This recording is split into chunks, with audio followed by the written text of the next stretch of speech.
Corporation. The question isn't who's bigger, it's who's better. Hello, everyone. Dick Enberg with Merlin Olsen. Welcome to the Astrodome in Houston. The Houston Oilers in white will kick it off to the Super Bowl defending champion Los Angeles Raiders. Clee Montgomery and Dokie Williams deep. Kemp's kick to Montgomery at the 11. The 25 and hit at the 28-yard line. So it's a veteran, solid Super Bowl team, the Raiders, that take the offensive scrimmage line initially. Jim Plunkett, the quarterback, Kenny King, and the Super Bowl hero Marcus Allen at running back. The veteran Cliff Branch approaching 500 catches. Malcolm Barnwell at wide receiver, and Todd Christensen, who just rejoined his teammates this week in the starting lineup. The offensive line, only one change. Davis, Hanna, Dolby Mosbar has replaced Marvin at right guard. Henry Lawrence playing with a heavy heart. His father passed away on Friday night. He'll leave here and go on to that funeral in Florida. First play from the 28-yard line. Marcus Allen cutting back and picking up nearly 8 yards. Marcus Allen, who will ever forget that brilliant cutback reverse run in the Super Bowl that broke it wide open for the Raiders.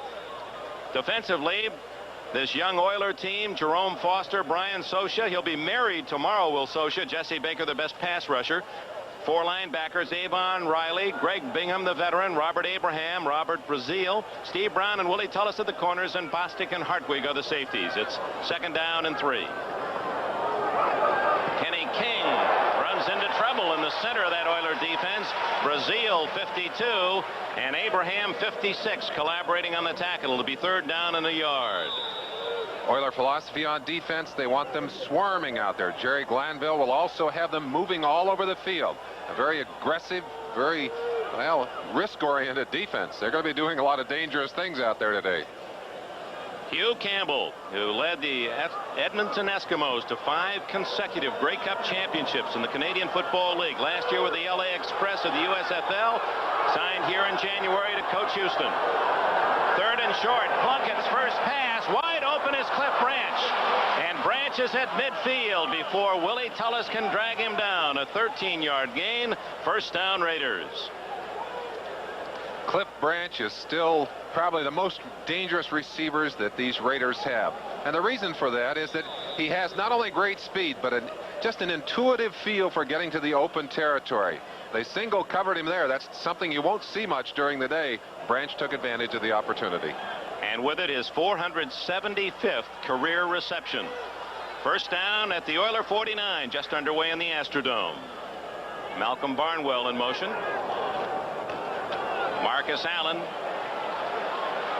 4 hard-earned yards into the teeth of that Oiler defense. I'd like to go back to your comment, Merlin, about Granville's philosophy defensively. When he was at Atlanta, they blitzed and blitzed. They'd bring 11 minutes sometimes, and he's going to bring that philosophy here to this Houston defense. Well, he is. Hugh Campbell says that's the kind of defense I want to play, is pressure defense. I don't want to say bend but don't break and let's give them some yardage. Let's go after them. Let's force some mistakes. So the calls that are being made are very aggressive calls on defense. They just don't have quite enough horsepower to play the straight-up defense the Raiders would play. Campbell trying to bring that winning tradition to Houston. Second down and 6. Plunkett over the middle. Brilliant catch in traffic. It appeared to be Branch again. Yes, there's 21. Branch with those amazing skills. A great leaper, blazing speed, and still at age 36 has such quick feet. 12 yards and a first down. I talked to Jerry Glanville and I said, you know, I can't believe that Branch is still running those great patterns, and he's getting old as a receiver. You'll see him here stretching out on his own, catching the ball in traffic right there, taking a couple of great shots. Glanville said, you know, at Buffalo last year, I decided to single cover Branch. The next thing I knew, he was in the end zone. He said, that's the last of that. They tried to do that in the Super Bowl as well, and Branch has 3 touchdown catches to show for it.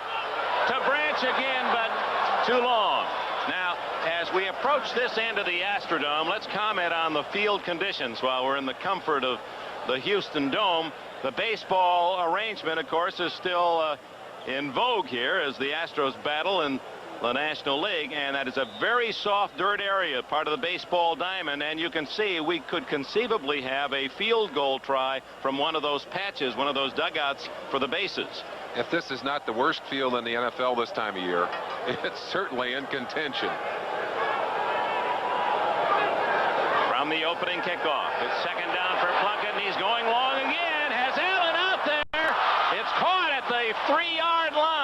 flag is down.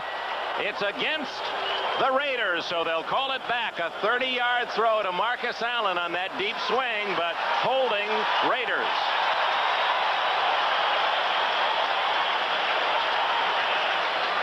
The Raiders are a team heavily penalized over the past years, but a team that can overcome that. Offense number 50, second down. Veteran Dave Dalby, the center, with a hold that costs first and goal. Number 50, of course, the center, Dave Dalby, working right there one-on-one. Just went out of your picture on the left-hand side, and you saw the nose tackle being stripped to the ground. Great catch by Marcus. Wasn't that a what terrific amazing play? Concentration on the ball. Like an outfielder breaking back to the wall and just peering back over his shoulder to make the play, but it doesn't count. Buffalo, the leading penalty team last year, Denver, Detroit, and then the Raiders were fourth, but in number of penalties, the Raiders were second to Buffalo. Second down 20 at the Houston 43. Draw play to Allen, and he's cut down in the backfield at the 47-yard line by Avon Riley, who played against Marcus Allen in college. Riley from UCLA, and of course the crosstown rival, the Southern California Trojans of Marcus Allen. In this defensive philosophy, you very often see 8 men right up on the line. The thought is stop the run, force them to throw the ball deep. Greg Bingham there is on your right. The play is made by the penetration right there of number 53, Avon Riley. And it's Bingham who finally finishes the play on the outside with help from Riley, but that's excellent penetrating, forcing defense. From the 48-yard line, third down and 25. Plunkett doing a great job to extricate, going long for Kenny King. Good job by Plunkett to get away from the rush, and the Oiler defense gets a hand. A well-deserved hand, although they certainly benefited from the holding call on Dave Dalby. Plunkett angry at himself. The receiver was open, and he did not get the ball to him. But that's a good start for this Houston team. The defense moving up, 10 men on the line of scrimmage with Carl Roaches back at the 11-yard line. Raymond Guy, 42.8 average last year. His career average, 42.9. If you can go into the Hall of Fame for your punting ability, Guy will be there. Aiming for the corner, and he's caught it outside the 10, still marking at the 17-yard line, so that'll disappoint Ray Guy. Guy brought an extra shoe, or actually didn't bring it, had to call and have them send an extra shoe in case he has to kick off one of those dirt areas. He said, when I got out here, I realized if I had to kick there, I'd have to have a different shoe on my non-kicking foot. So they called Federal Express and said, get it out here in a hurry. You hear the fans here saying, Moon, Warren Moon, the new quarterback for the Oilers. Earl Campbell. Chris Dressel is the H-back. He'll be that tight end in motion. Jamie Williams, the other tight end. Steve Bryant and Mike Holston, the speed outside. Moon's first snap in the National Football League. Why not give it to that man, Earl Campbell, and he plows for about 3. The offensive line for the Houston Oilers, and a little push and shove there. Tom Flores, coach of the Raiders, said yesterday, I really like what Houston's doing right here. They're all young, they're big, strong, they're all number 1 or number 2 draft picks. Salem, Munchak, Bruce Matthews has moved to center, Pat Howell, and the player of the year, lineman of the year last year at Nebraska, Dean Steinkühler. That's a page right out of the Raider book. They have gone after the big lineman forever. Into the eyes of Moon on 2nd and 7.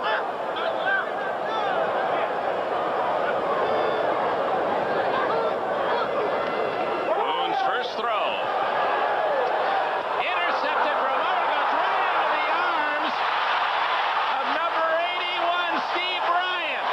Oh my!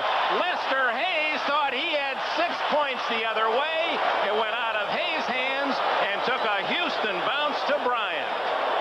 Dick, early in every game, you'll have big plays, you'll have turnovers, you'll have mistakes.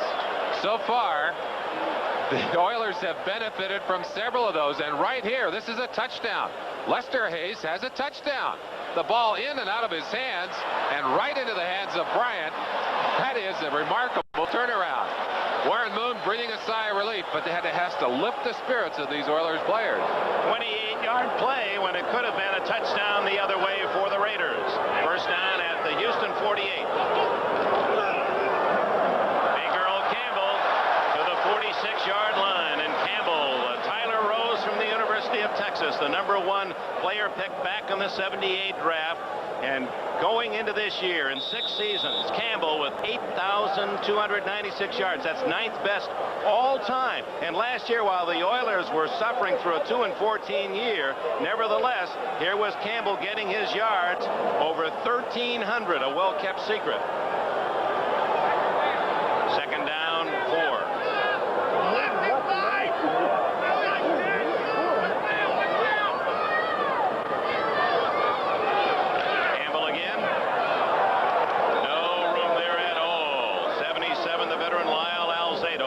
On that black jersey Super Bowl defense. There's only one change from the Super Bowl starters. Howie Long, Reggie Kinlaw, and Lyle Alzado in the front.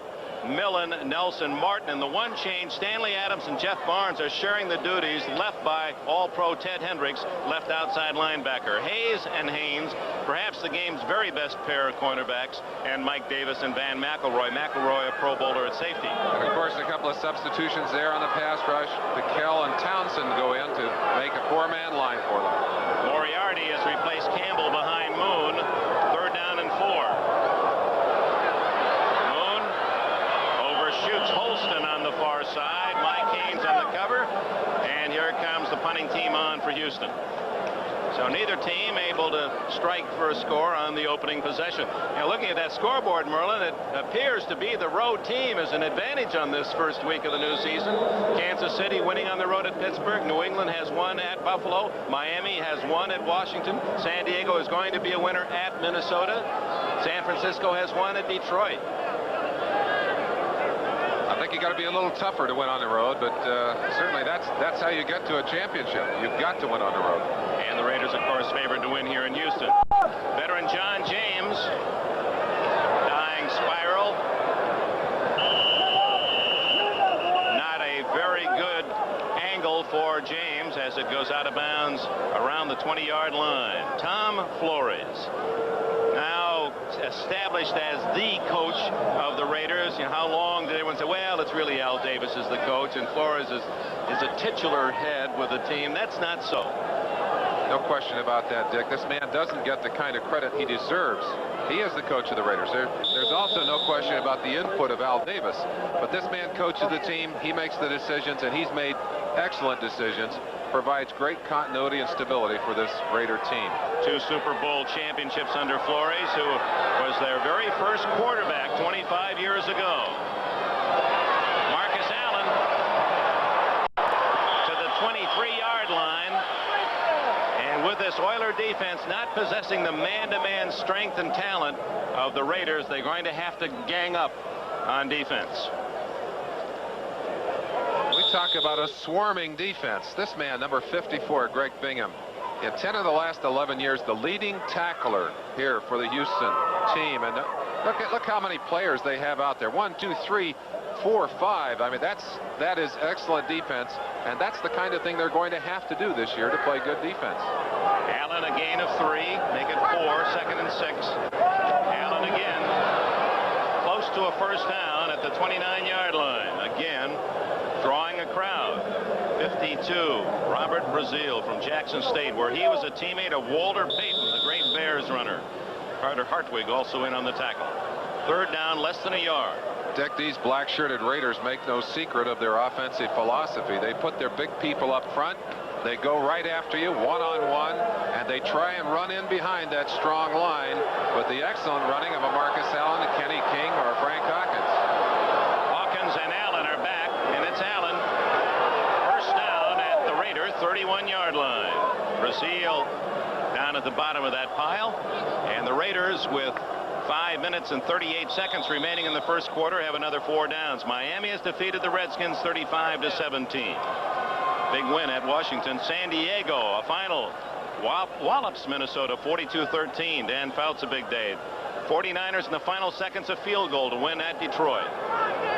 The Giants Giants have won 28-27 against the Eagles. We'll give you the rest in a moment. Big comeback by the Eagles. That was very one-sided at one time. Going long for Branch. He was well covered. Willie Tullis 20, Carter Hartwig 36. Tullis thought he had a shot at the intercept.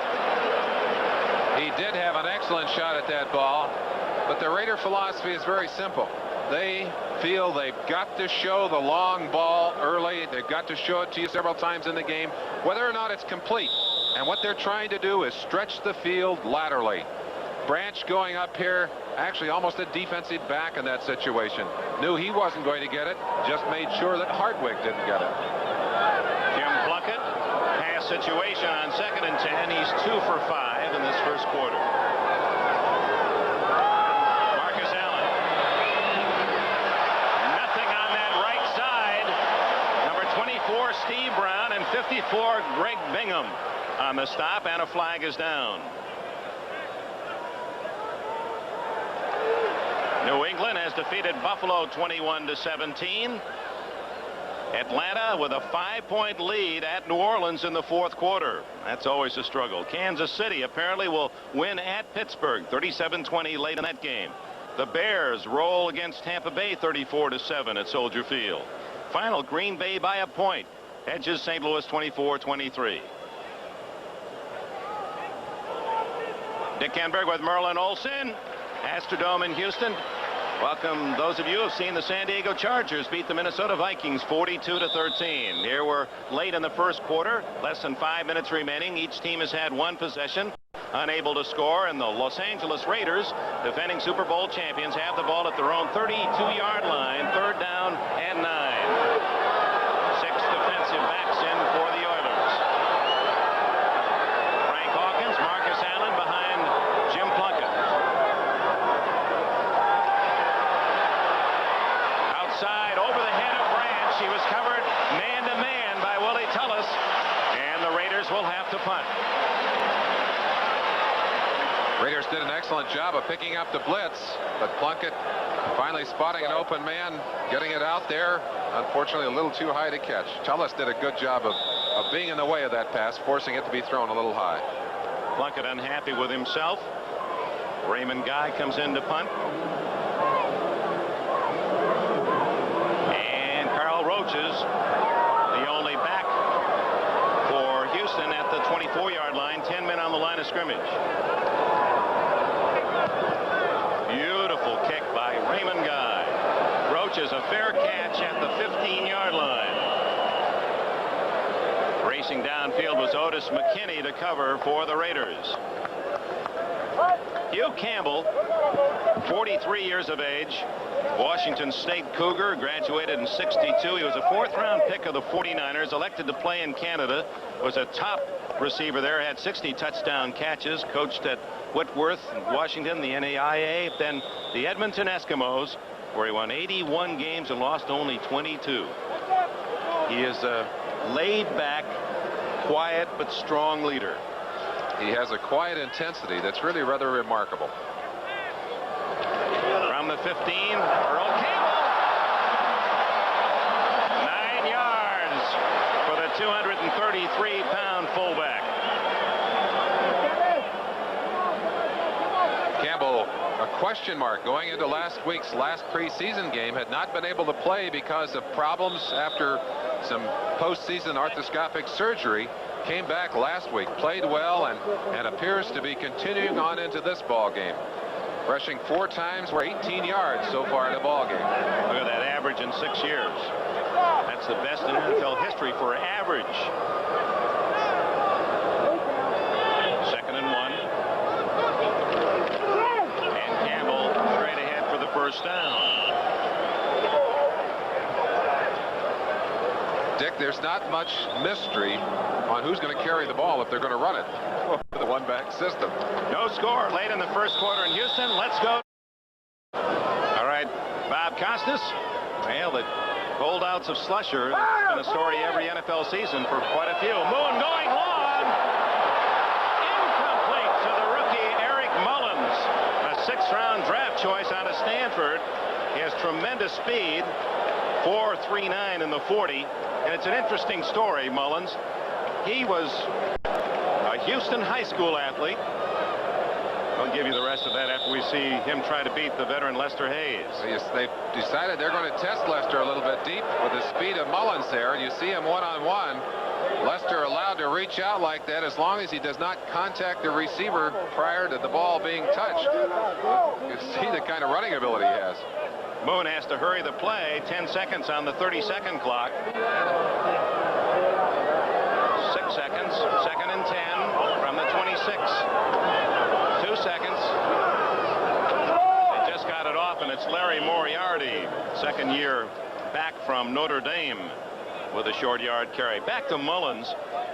Remember back, let's see, in 80 when the Pittsburgh Steelers beat the Oilers in a very tough loss for the AFC Championship. They had 70,000 fans here in the Dome to welcome the Oilers back, the Love You Blue celebration and defeat. Mullins was a high school senior at the time. And he said, I was here. I was one of the 70,000. I went to Stanford, wants to be a doctor, already accepted at Baylor Medical School. He said, what a luck. In the 6th round, I get picked by my team. And here he is. He's made this Houston Oiler club. Go good, go good. Shotgun on 3rd and 9. Over the middle, Moriarty, 40, 50, and a first down at the 47 of the Raiders.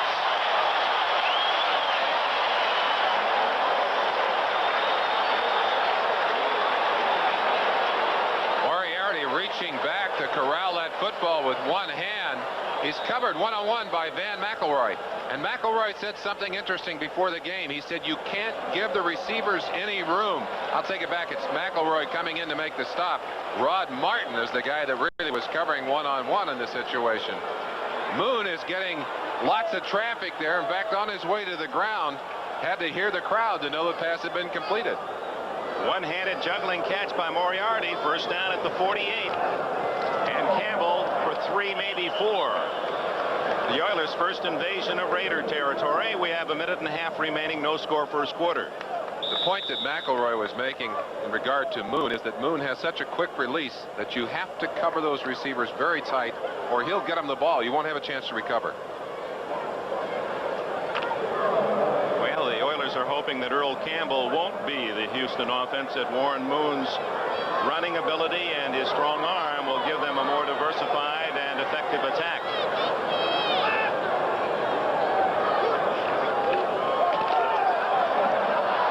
Earl Campbell, 41-yard line. Reggie Kinlaw, one of the underrated players on this Super Bowl team for the Raiders. Kinlaw from Oklahoma, the nose guard, making the tackle short of the first down. It'll be 3rd down, about 2.5. Dick, I was interested in what Tom Flores had to say about it. He watched the game last week. He watched specifically Warren Moon.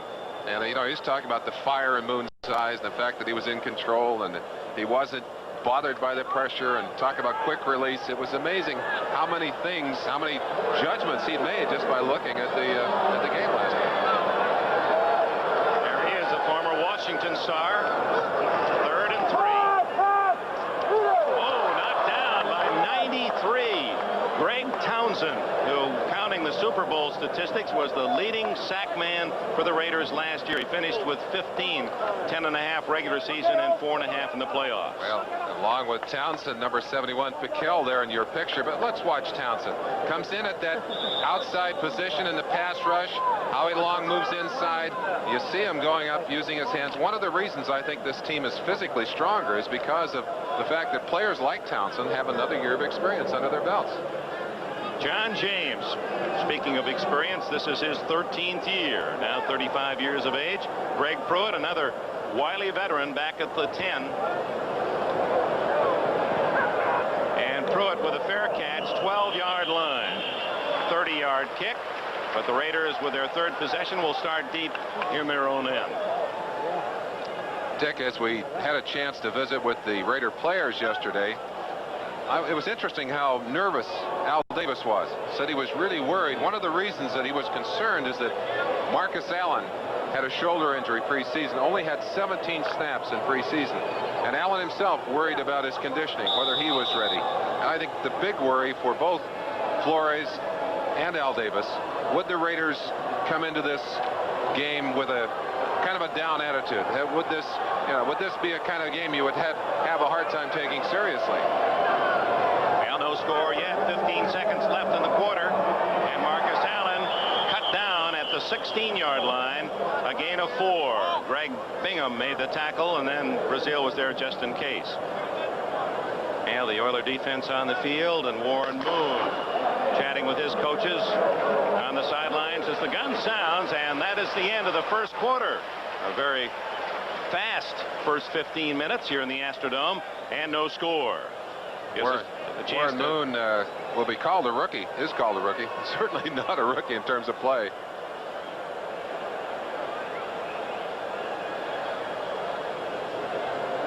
We welcome those of you that have seen the Kansas City Chiefs upset the Pittsburgh Steelers at Three River Stadium. Dick Enberg with Merlin Olsen. We've just completed the first quarter in the Astrodome. No score in Houston. Well, the first quarter almost dead even. The Oilers a plus yardage of 29. Each team owning the football about an equal amount. Marcus Allen has gained 23 yards for the Raiders, 27 yards rushing for Earl Campbell. No score. We open the second quarter, and Plunkett to throw. Marcus Allen. Oh, a couple of beautiful moves, and he's tripped up shy of the 25-yard line. That'll be a first down for the Raiders. High up in the press box here in the Astrodome. One of the owners, executive, managing general partner of the Raiders, Al Davis. He's watched this team grow. He joined them 3 years into their life. It all started back in 1960. He became a part of the picture in 63. Became their head coach in 63. His quarterback in that team, Tom Flores. That's interesting. United again here. First down from the 24. Plunkett. Christensen unable to hang on as he took quite a jolt from Robert Abraham, North Carolina State linebacker in his second season. No score in Houston. Let's check elsewhere. And Dan Marino, of course, with 5 touchdown throws in the Miami win at Washington. Plunkett, 2nd and 10. Draw to Allen. 30, 35, and a first down at the 38-yard line for Marcus Allen. 13 yards for number 32. Allen, so many times we've commented, he's close to O.J. Simpson. Wears the same number. They have the same kind of running style. The thing that's remarkable about Marcus Allen is the fluidity. Look how easy it is for him to shift those gears.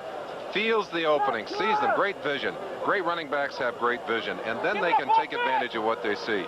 Marcus does it and makes it look almost effortless.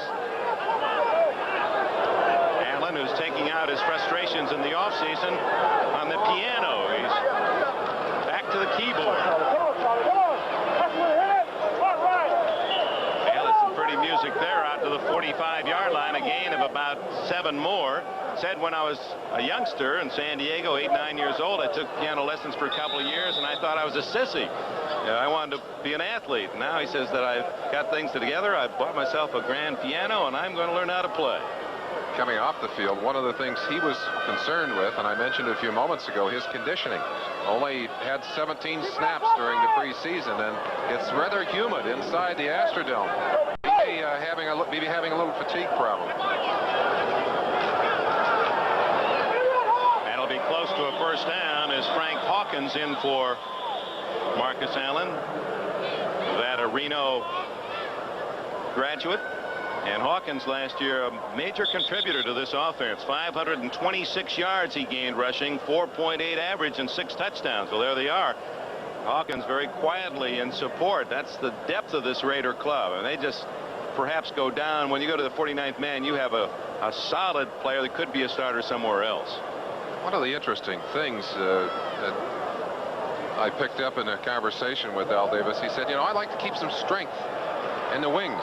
He said, we don't always have our best players on the field. What we try to do is put our best team on the field. 3rd down and inches.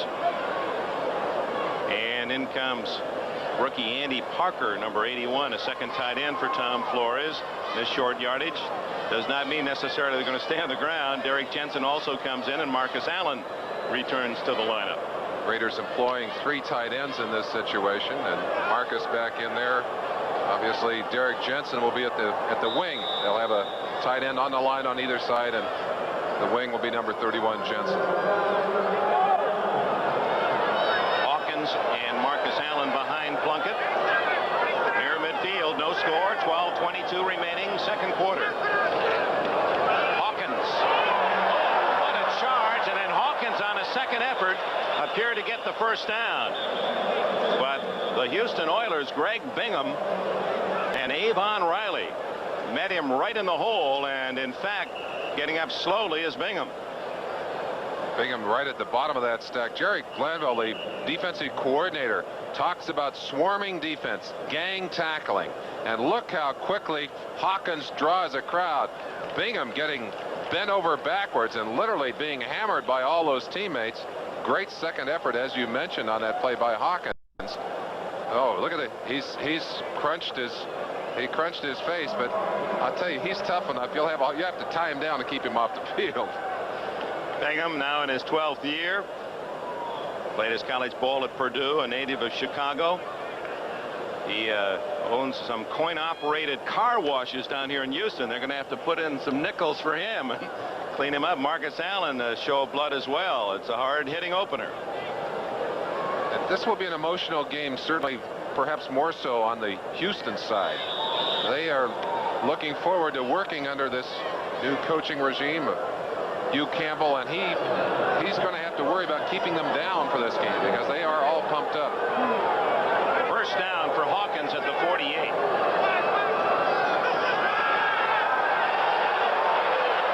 Going long and almost intercepted as Willie Tullis came over, laid off the ball, and almost took it right out of the midst of Cliff Branch.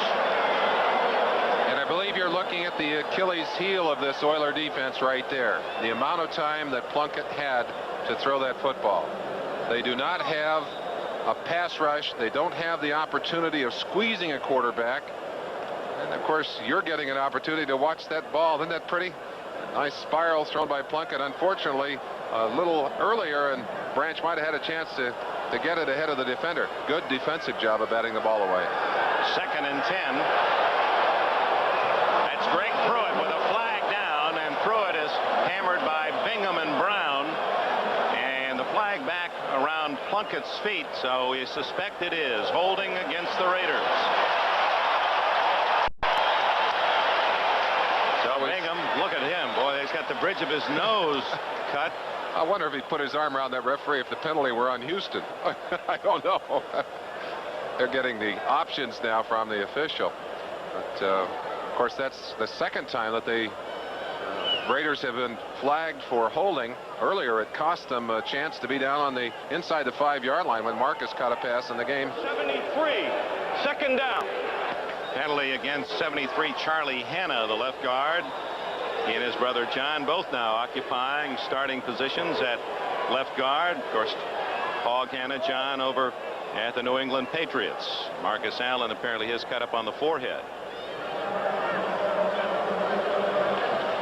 Like they're working on him like they'd work on a fighter's eye, Dick. Ball marked back to the 38-yard line.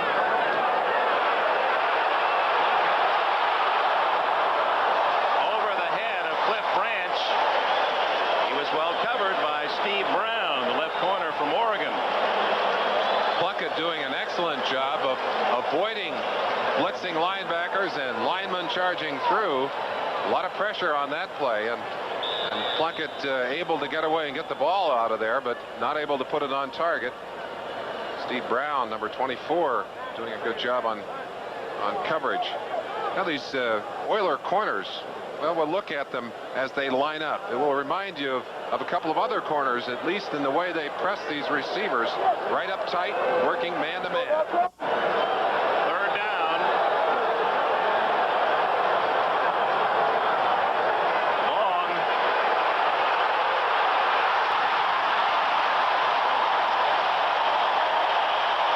Jesse Baker.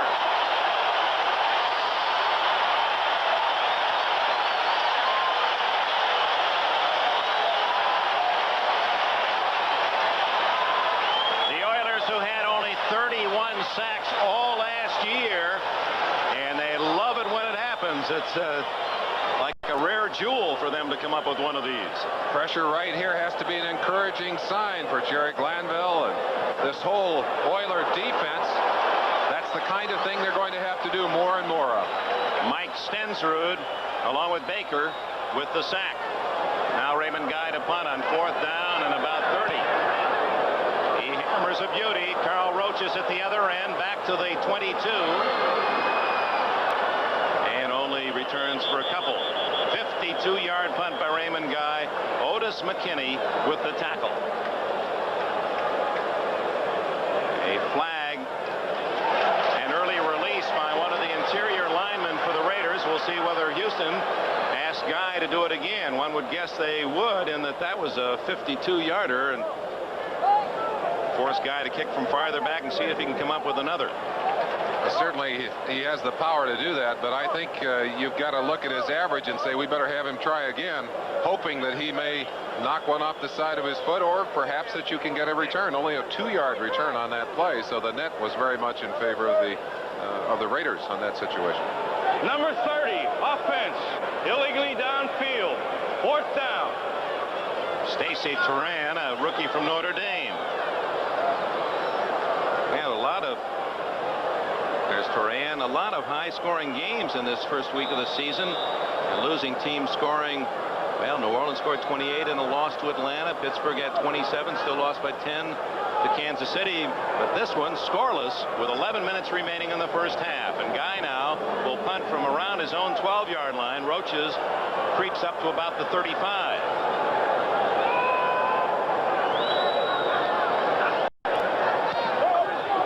It's a beauty.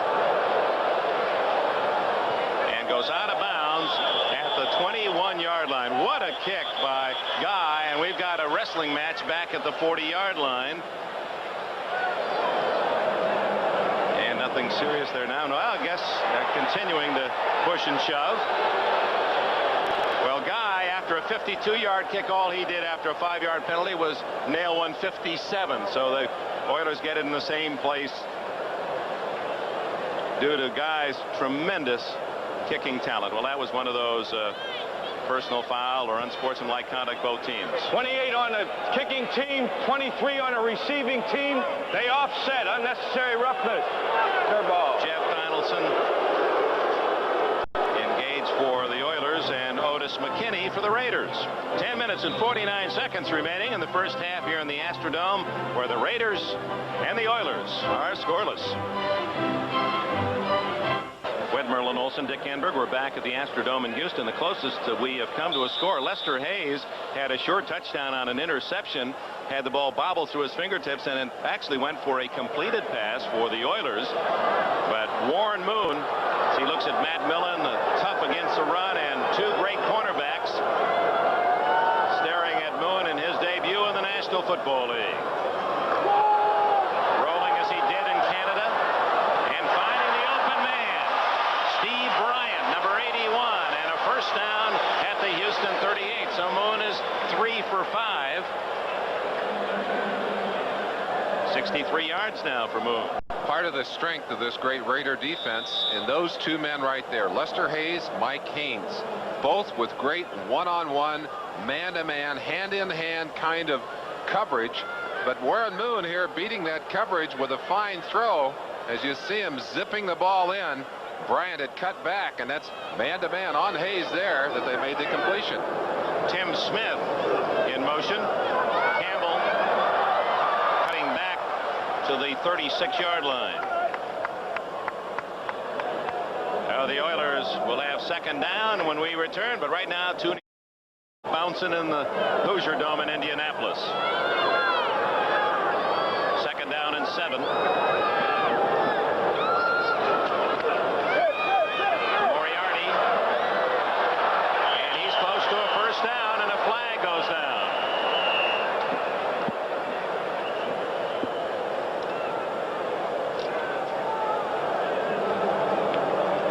Moriarty, a very, very big back, doing a good job of running there, but Unsportsmanlike conduct against the Oilers.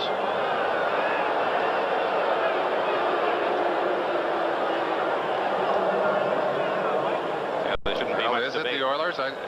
Yes, it is. They're giving the options to the Raider captains here. Rod Martin, 53, the Raider captain, making the choice.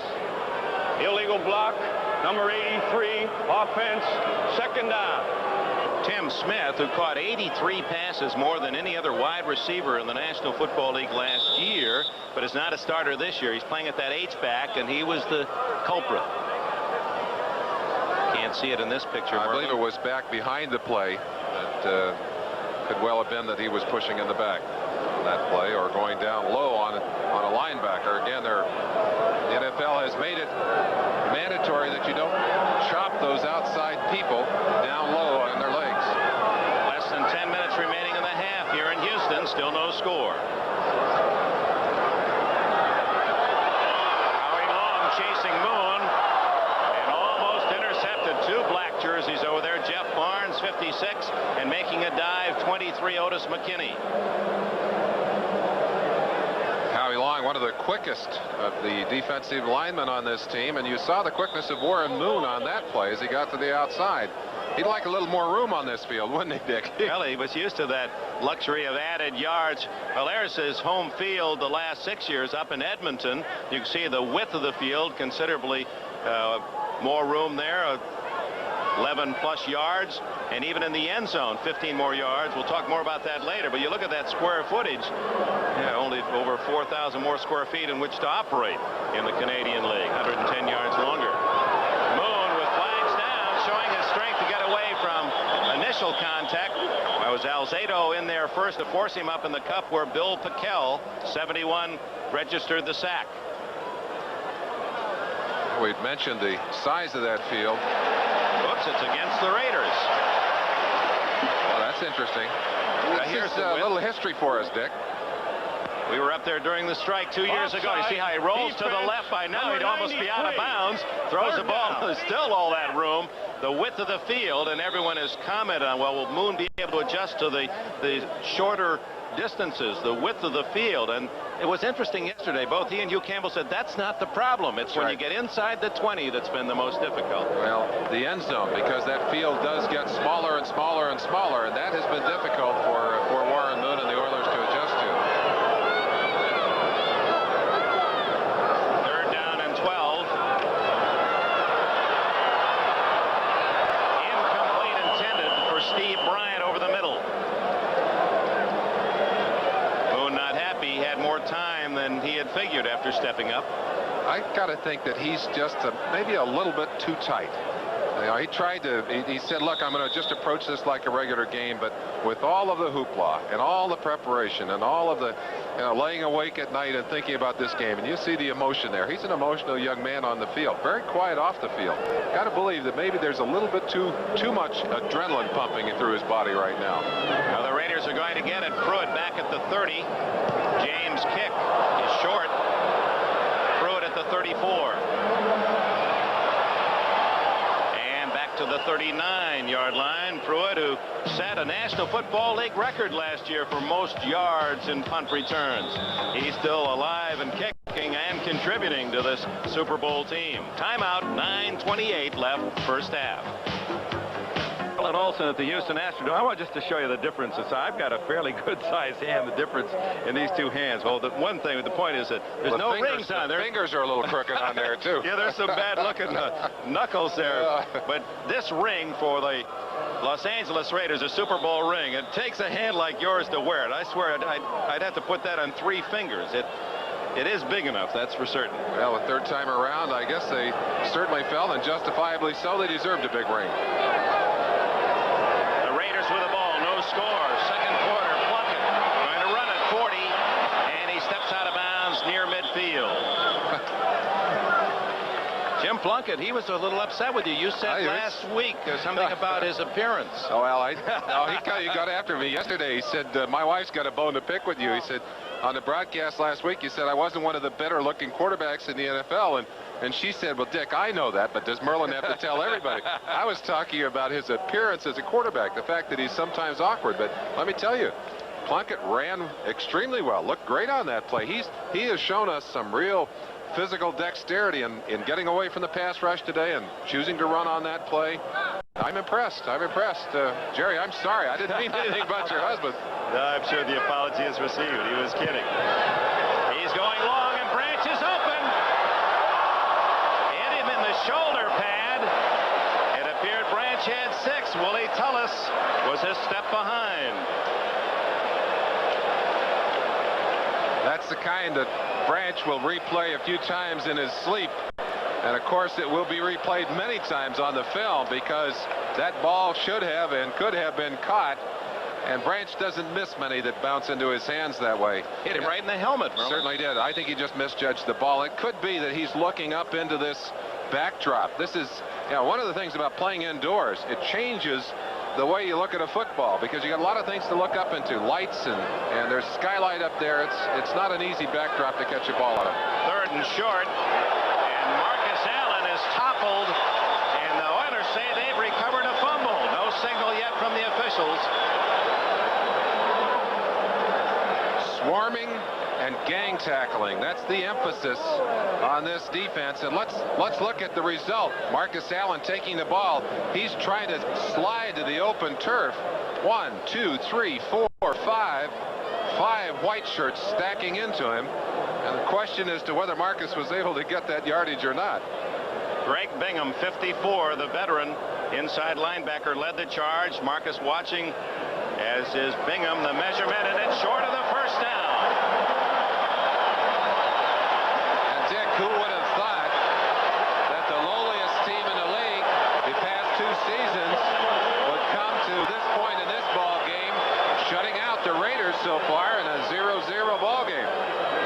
9 minutes and 10 seconds left in the half, and Hugh Campbell's young Oilers will get the ball. Roaches back inside the 10. Make that now Steve Brown. Brown has replaced Roaches, and Guy kicking as well as ever. There's Brown, 2nd-year quarterback from Oregon.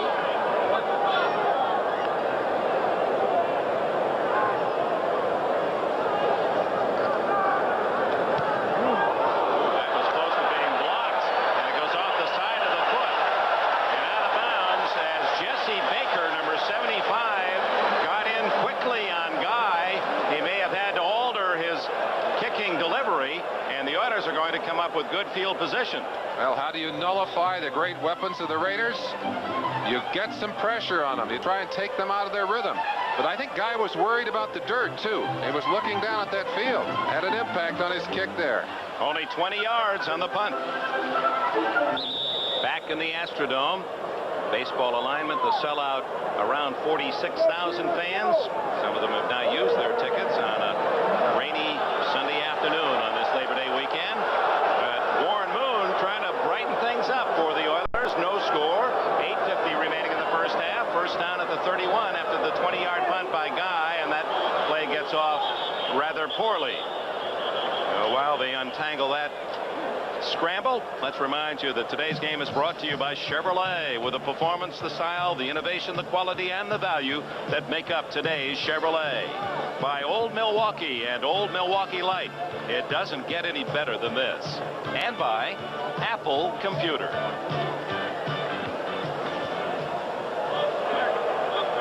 Number 74. First down. 5 yards marked off against the Oilers. 1st and 15 back at the 26. Call it against the center, Bruce Matthews. Matthews must have twitched with that ball, started to move it. Of course, illegal for the center to do that. Illegal for any of those offensive men to lift up after they're down in position. One back offense. That's Bryant in motion. Campbell behind Moon. Draw play, and Campbell runs into 2 black jerseys, 56 Barnes and 75 Long, and a flag is down.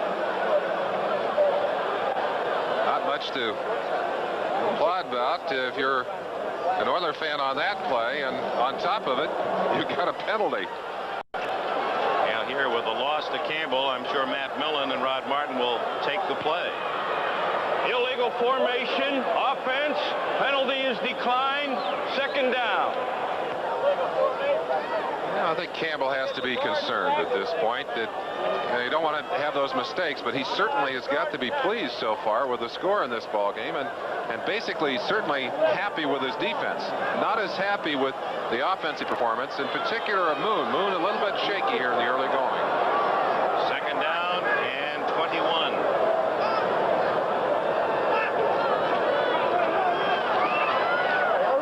And short yardage from Moriarty as he plows off the right side. 6'1", 240-pounder. The fans didn't like that call. It used to be "Love You Blue." And then the last couple of years, the Houston fans have loved to boo because there have only been 3 wins in those 2 years. Updating the late games, the Colts leading the Jets 7-0 in the second quarter. Curtis Dickey on a 4-yard run. And it's 6-3 in a battle of field goals. Denver and Cincinnati. No, it was a John Elway to Butch Johnson 25-yard touchdown pass, but the extra point no good. Denver leading by 3. Moon, and he can't get away from Bill Peckel. 260-pounder from Rutgers, and despite Moon's elusiveness, Peckel was quick enough to stay with the quarterback. Peckel coming from the inside in his defensive tackle position. You'll see him on a stunt all the way around the backside. Moon doing a Tarkington reverse roll, but it actually took Peckel to the outside. Now watch Peckel coming all the way around the other 2 defensive linemen at the outside, and he's actually knocked out into Moon. I think his momentum would have carried him by Moon, but he was pushed by the tackle, and that carried him right out into the path of the quarterback. So minus 14 yards on the sack, and now James is going to have to punt from about his own goal line with Pruitt standing at midfield. It's a beautiful kick. Pruitt all the way back to his 36-yard line. 40. Now he's got some blockers, and down he goes at the 42. Moriarty made the tackle for Houston, and John James roots out a 52-yarder from his own goal line. He's not known as a boomer. He got it in the air on that one. With 7:26 remaining in the first half, still no score under the dome. Play here against Houston. Plunkett to Todd Christensen. He's to the 45-yard line of Houston and a first down. Jesse Baker trailing the play, helped out Bingham on the tackle. Todd Christensen, of course, just reporting back last Saturday, actually, the day before the game. They put him through double-day practices, Sunday, Monday, Tuesday. Of course, let him come back in. The Raiders aren't a punitive operation. They said, he's our starter, he's going to play, let's get him back in there. He's probably a little sore, he's probably not quite ready to play, but he is their tight end, and they want him in the ball game. First down at the Houston 45 for Plunkett. Tipped in the air and almost caught by Christensen. A heady defensive effort by 36 Carter Hartwig, almost like a basketball player deflecting a pass as it was about to flop right into the arms of Christensen. Fans watching on the television, or perhaps here, might say, well, that obviously was an interference call. Hartwig had bumped into Christensen before the ball arrived. But when the ball is batted, there are no interference calls downfield. And that was a good opportunity to see that rule in action as Todd Christensen indeed had a chance to catch that ball, but Hartwig did a good job of batting it away. Not a good first half for Plunkett, only 4 of 13. Second down and 10. Wide open is Branch, but he slips at the 30-yard line. He had found an opening. Robert Brazil saying, "Can I help you up, sir?" One of the interesting things about the Raiders, they don't worry nearly as much about those averages as a lot of teams do. Their concern is for one thing, getting points, getting the ball into the end zone. Something else that you saw in that play in regards to their passing game. The Raiders do not try and throw the ball just as the backs cut. They feel there are a lot of bad things that can happen. Back can fall down, the whole thing. They wait until the back is out of the cut. In that case, it didn't help. He fell down anyway.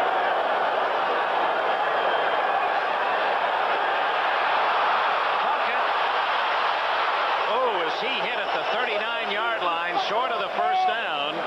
But again, Plunkett showing his strength as he has throughout his collegiate and professional career. That first man doesn't always get him down. Carter Hartwig and Brian Sosha finally made the tackle of Plunkett. We better get Jimmy to practice his safe slide. He's a little late going to the ground on this one. I'm sure he knew where the first down was, trying to get it. Probably should go down a little quicker as he gets pinchered in there between the two defenders and took a couple of good shots. 4th down and 3, and Ray Guy will try to aim one toward the corner.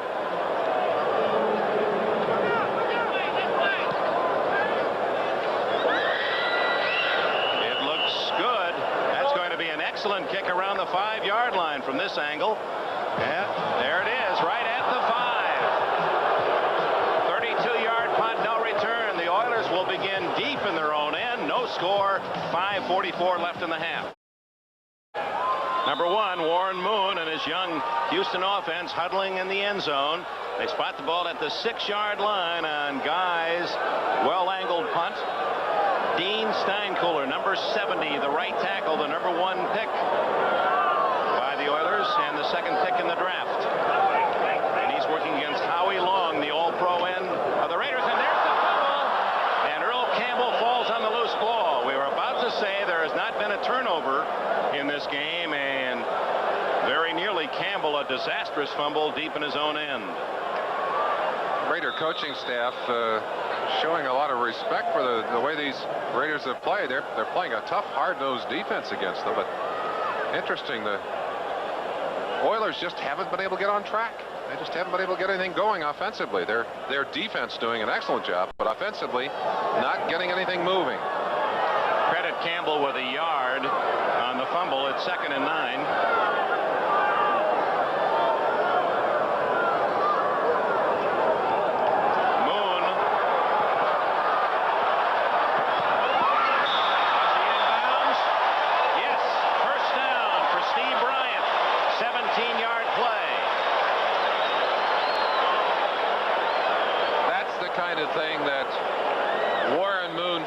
From Canada, from Washington, will remember about Moon. He is a very active quarterback. He throws extremely well on the run. And this is the toughest throw to make. Running against his strength. Running to the left and throwing with your right arm. Look how he has to get back and get it across. And yet, that's an absolutely perfect pass and an excellent catch. Bryant, a third-year man from Purdue, has his 3rd catch of this game. First down, and in the backfield embracing Moon, and we'll see whether he was drawn offside. He says, yep, somebody moved. I've seen too much of that in my years, I know. Harvey Salem, number 73, is the offensive tackle across from Alzado, and I think if I saw Alzado lining up on the other side and growling and panicking, I might be a little eager to get back and try to block him on my own. Let's take a quick look at it. Chance, no, this is the other side. This is Steinkuhler and Howie Long. But that's a pretty good stop there. And there's Alzado coming all the way across. Ball start. Offensive left tackle. First down. So the left tackle, Harvey Salem, on Alzado, moved prematurely. This is the other side of the line. Steinkuhler, there was the move. They actually called it, I think, maybe on Steinkuhler on the other side, and was that move perhaps that initiated it? At least they may have seen that to get him started anyway. There's the young man from Nebraska, 6'3" and 273 pounds. First down, 15. That's Tim Smith in motion. Moon to Campbell. And Campbell coming back this way to the 20-yard line. Well, they don't throw much to Earl Campbell. Not the greatest receiver among running backs in the National Football League. In fact, it's almost an inside joke here. He'll take punts just to see how many he can catch. Where Kenny Stabler came here as a quarterback, Kenny said, I'm going to teach Earl how to catch the ball. He said, I know he's going to be a great receiver. I'm going to teach him how to catch the ball. After a while, he said, nope. Penalty on that last play. Unsportsmanlike conduct against the Raiders. Van McElroy, apparently. And that was after the play was over. In the practice yesterday, Earl, I guess, when he was hurt, was catching punts in the training camp. And they had unnecessary roughness, number 93, between the downs. That's dead ball it's foul. First down. Not McElroy, but 93, Greg Townsend. Dead ball foul. Well, to finish the story, they would take bets. Robert Brazil was the bookie, and they would bet $1 that he wouldn't catch it, or $1 couldn't get anybody to bet he would catch him after a while. Well, after watching him yesterday, you could see why. There's Townsend on the sideline. Costly mistake for the Raiders that allows Moon and the Oilers a first down out at the 35-yard line. Still no score. 4:22 left in the first half.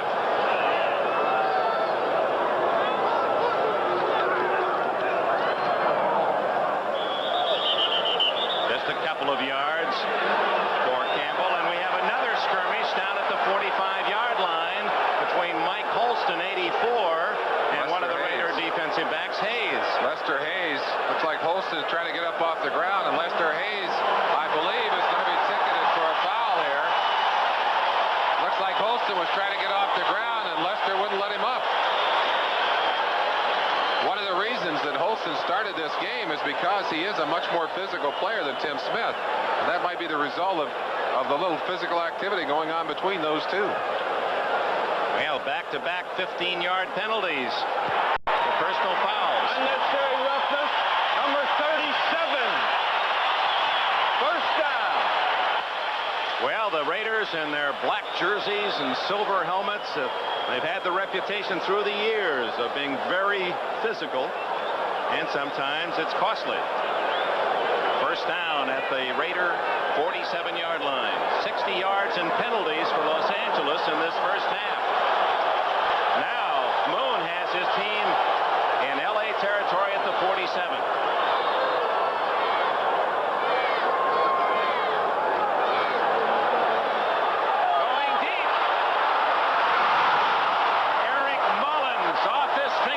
At the 5-yard line. Oh, that ball was there. Right into the hands of the young Stanford grad, and indeed should have been a reception. Moon zips that ball. Look at that. That's a beautiful spiral. It absolutely thrown in a place that it should have been caught, and Mullins, I'm sure, regretting that he did not keep his hands on that football. It's an interesting combination. Moon to Mullins. Moon Mullins. Moon Mullins. They may have fun with that before the year is Mullins over. didn't even start at Stanford. They've talked about that. They say this man is so talented as a receiver. We can't believe he wasn't a starter at Stanford. 2nd and 10 at the Raider 47. Quickie to the tight end, and it's Chris Dressel out of bounds with his first catch, a 7-yard play. It'll be 3rd and 3 at the Raider 40 when we return to the Astrodome. Right now, an update. Well, an interesting point that Dressel was one of Elway's receivers at Stanford. He has just caught his first pass of the day here in Houston. It's 3rd down and 3 at the Raider 40. That's Dressel in motion. Moon going deep. And broken up nicely as Steve Bryant was the receiver at the 10-yard line. And Lester Hayes made the defensive play. Lester Hayes, of course, ticketed a short while ago for some illegal activity. Man-to-man right here. He's driving. He's playing the man now. He's got to guess when that ball is going to arrive, and he timed it perfectly. You saw him watching the receiver and sensing when the receiver was reaching for that ball. Hayes went up and touched that ball and knocked it away. That's the reason that Hayes has been in the Pro Bowl so many times. It's a personal milestone for John James, his 1,000th career punt. That's 2nd all-time in the National Football League. Jarrell Wilson, former Kansas City kicker, the all-timer. And the ball will be out of bounds, marked at the 12, 13, 14, 15-yard line. So the Raiders will begin at their 15-yard line. 4 minutes and a second left in the first half. Raiders and the Oilers, and the Oakland Los Angeles Raiders lead the overall series 20-10. All 3 of their postseason meetings. But the very first game ever played in the American Football League, these two teams met, and it was the Oilers beating the Raiders 37-22. George Blanda was the quarterback for the Oilers. Tom Flores for the Raiders, and of course Houston went on to win the very first American Football League championship in that year 25 seasons ago. Here, no score. 4 minutes remaining in the half. The Raiders from the 15. Kenny King. And King fumbles.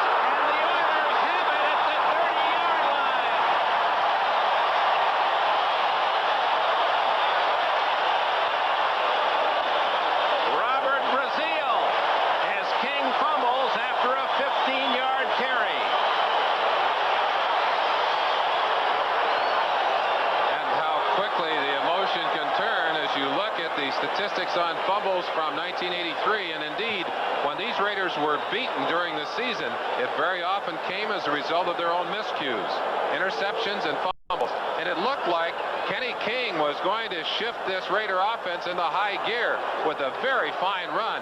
But Bostic, number 25, coming from behind, stripped that ball away, and Brazil alertly picked it up. The first turnover of the game at the 32-yard line. Earl Campbell. He's still on his feet. Earl Campbell out of bounds at the 10-yard line.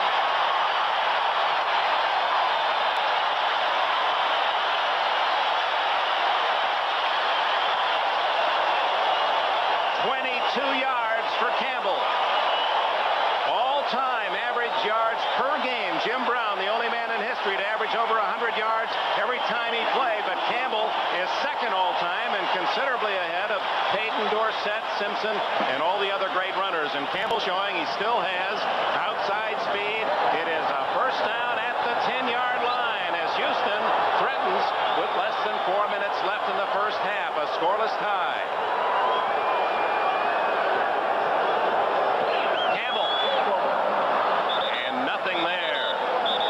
In fact, pilfered the ball long, heading the other way, but after the whistle.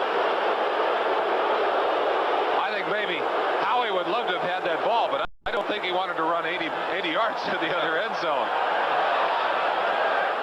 And there's Hugh Campbell. Dick, we talked about the short end zones in our NFL brand of football, and this is a chance to watch the Oilers work against that. And of course, if they can get Campbell running the ball, they pull that defense up to pay attention to him. And that gives Moon more room for the passing game. But now on 2nd and 10, or 2nd and goal from the 10, Campbell goes out, and Hugh Campbell brings in a better pass receiver, Donnie Kraft, number 40. Third-year man from Louisville. The crowd on its feet as the Oilers threaten to get on the board.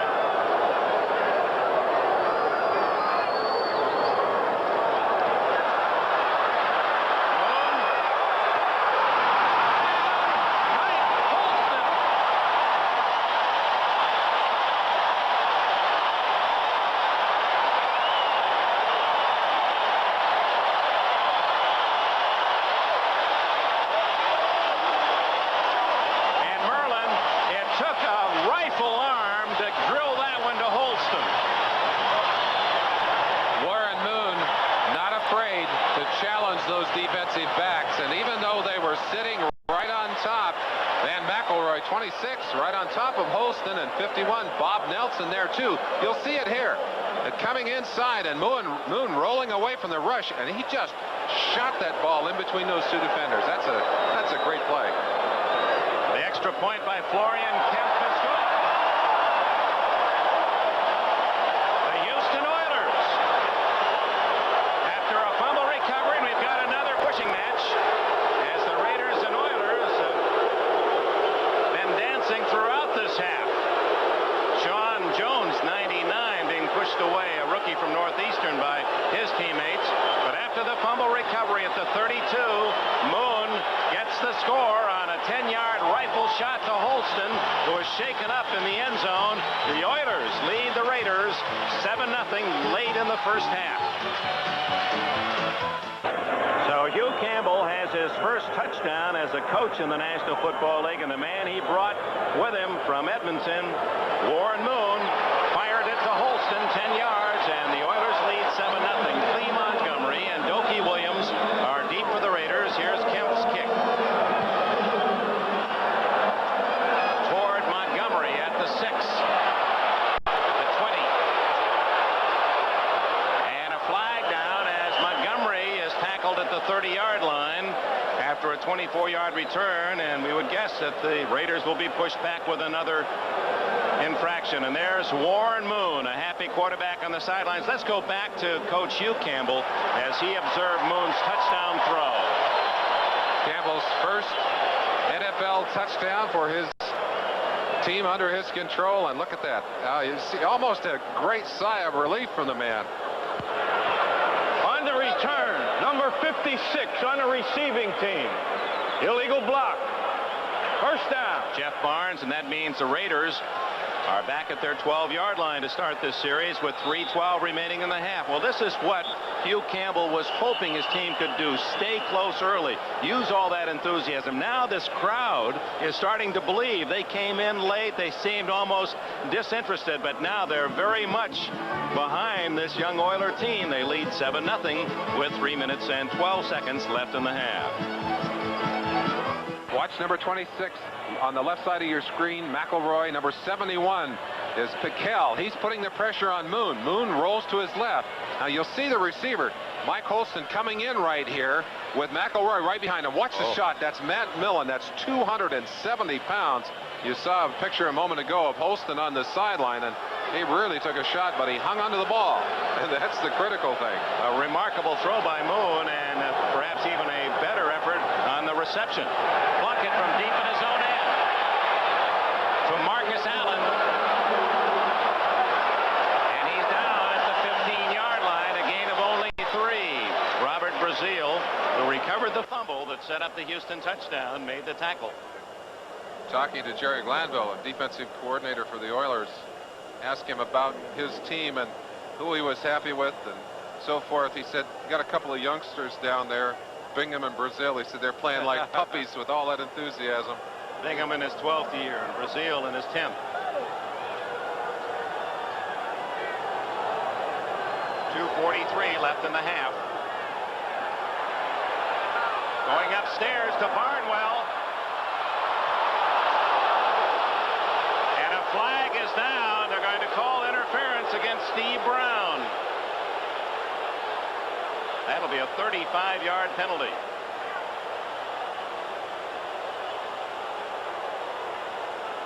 I'm sure the Raiders saying it's about time we got one call in our favor.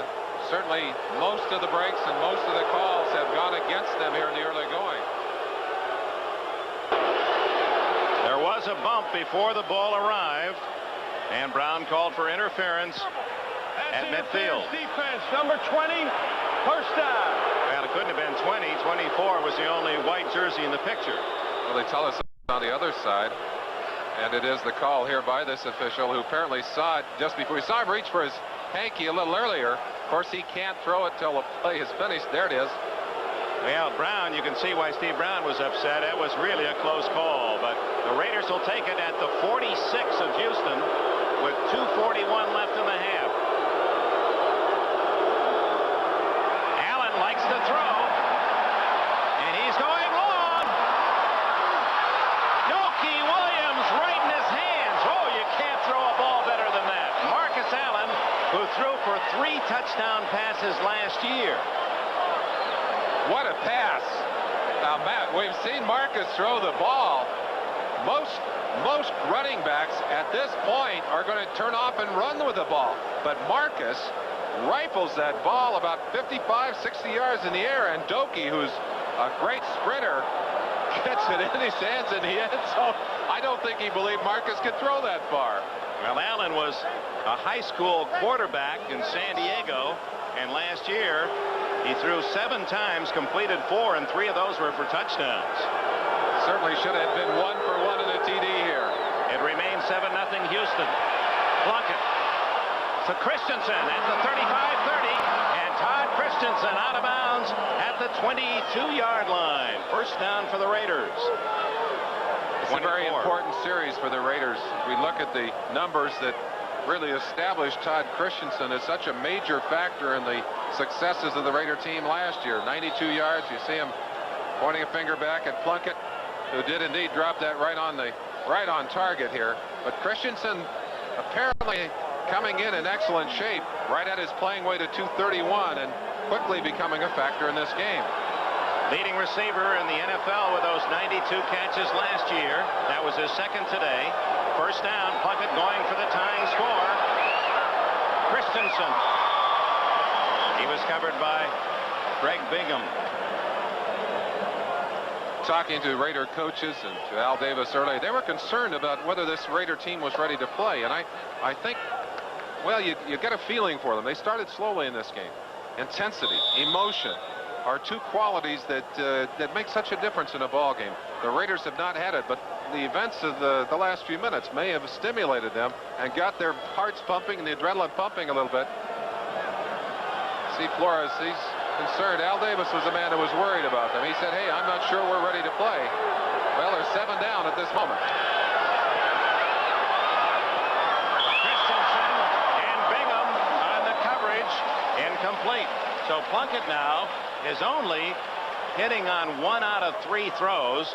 6 completions in 18 attempts for 74 yards, while Moon, a little better numbers, 7 for 13, and he has the only touchdown of the game. Plunkett throwing to Christensen, and one of the things you can't simulate working out for yourself, the timing of the quarterback and the relationship between the quarterback and the receiver.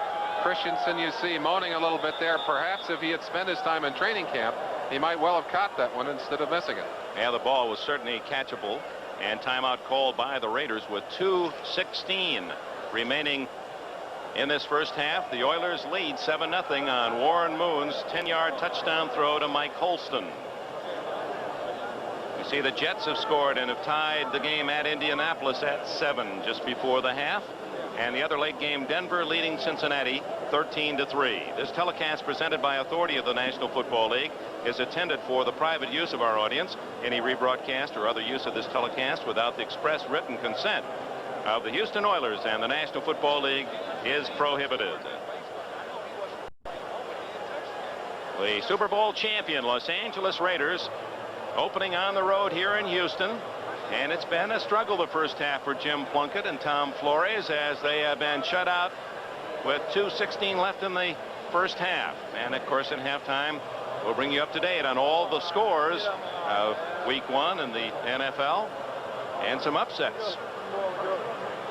I'm going to check with Axe. I thought I heard a horse asking to renegotiate his contract the other day, Dick. Yeah, a couple buckets of oats and he was satisfied. They wanted a little more of that grass hay instead of that other stuff they were feeding him. Bring me some of them good things. Well, it is true that Gene Klein, the owner of the San Diego Chargers, when he sold his interest in the Chargers a month or so ago, said, well, the one thing now, I can still follow the Chargers, but my horses, and he has 200, 300 of them now, the thoroughbreds, he said they don't have agents. 3rd and 10, a big call for Plunkett. 6 defensive backs for the Oilers.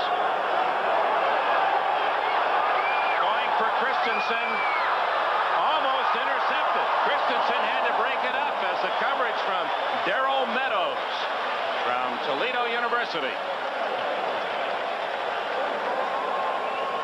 Extra defensive backs in on the long yardage situation.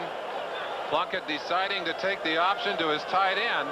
Todd is driving outside, but Meadows, anticipating the move, just waited for him to get out there, and they're lucky it was not, in fact, an interception and a safety. Well, that was good coverage by Meadows. We saw him trail him. He was trailing Christensen all the way from the line of scrimmage after that initial contact. So Chris Barr will try a 40-yard field goal to get the Raiders on the board here in the half. And it is no good. Wide to the right.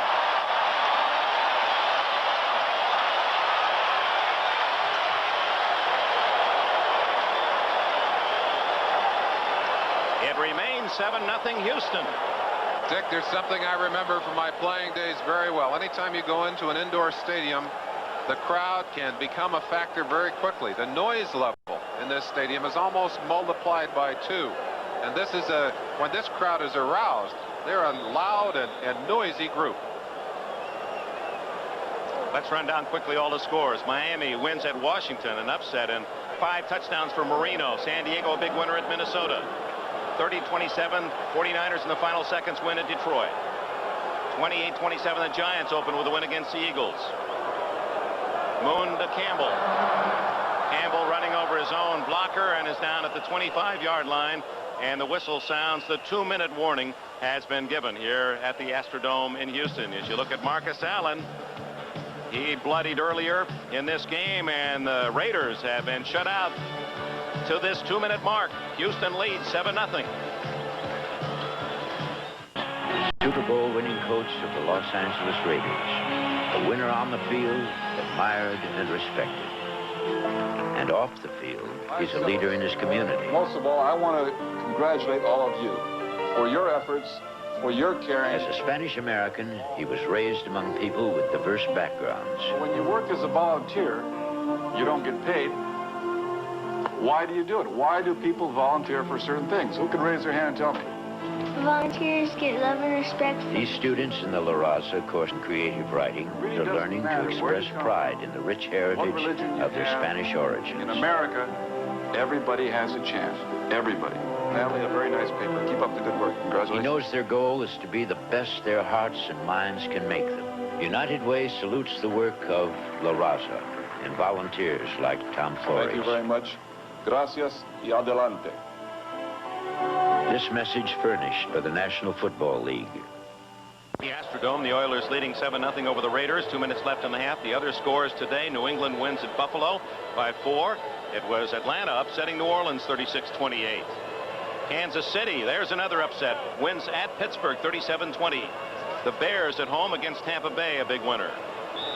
St. Louis falls short at Green Bay, the Packers by 1. Jets in Indianapolis tied at 7 in Indiana, and Denver leading Cincinnati 13-3 at the half. You're up to date. 7-0 here. Houston, 10-yard touchdown. Moon to Holston. Oilers ball, 2nd and 7 at the Houston 25.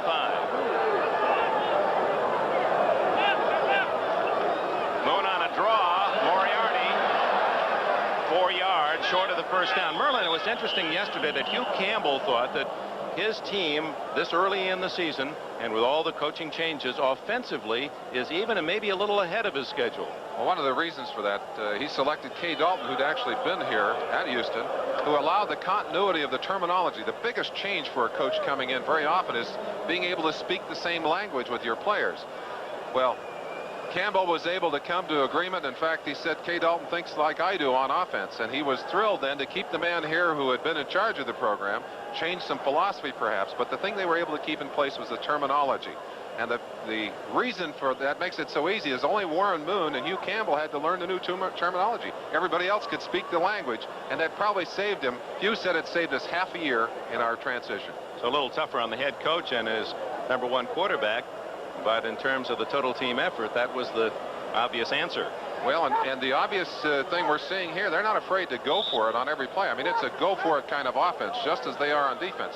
They know they don't have the kind of personnel the Raiders do. There's no question that they cannot match that way. They have to match with big plays. So far, in this ball game, they're doing it. The Raiders hoping that they can stop the Oilers here on 3rd and 3 with 1 minute 53 seconds left and get the ball back for a final chance in this half. Moriarty, the lone running back. Moon sliding to a first down at the 34-yard line. He was known more for his running talent than his passing at Washington. It was a rollout run pass quarterback option for Don James at Washington, and he was not drafted by the National Football League. Warren Moon has impressive speed. Two defensive players, one right there and a second right there, had a chance to make the tackle. Moon, well, that's the practice we told Jim Plunkett he better practice on, or the slide that we suggested Plunkett practice on. Excellently demonstrated by Moon there. Clock running, 1:11, 1:10, and Howie Long, whether drawn offside or not, we'll soon learn. They're shifting Howie Long and Alzado all over in that defensive line on the pass downs, trying to get a mismatch. Encroachment, number 75, defense. First down. Rather startling statistic, Merlin. The Raiders in their Super Bowl championship year last season, 16 games plus 3 playoffs, 19 games, were never shut out in the first half. And they've got a 0 up there with 1:10 remaining in this half. And they don't have the football. They're going to have to get it back if they want to put points on the board in this half.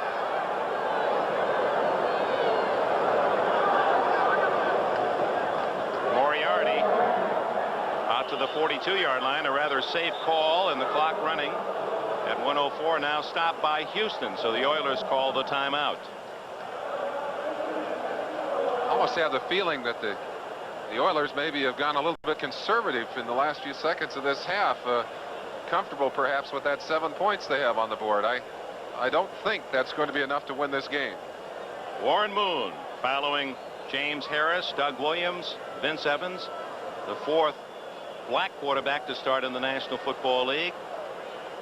5-year contract he signed for a reported $5.5 million. And he's brought not only his passing skills to Houston, he's brought his famed chocolate chip cookies. He's going to open up some cookie parlors here in south of Texas.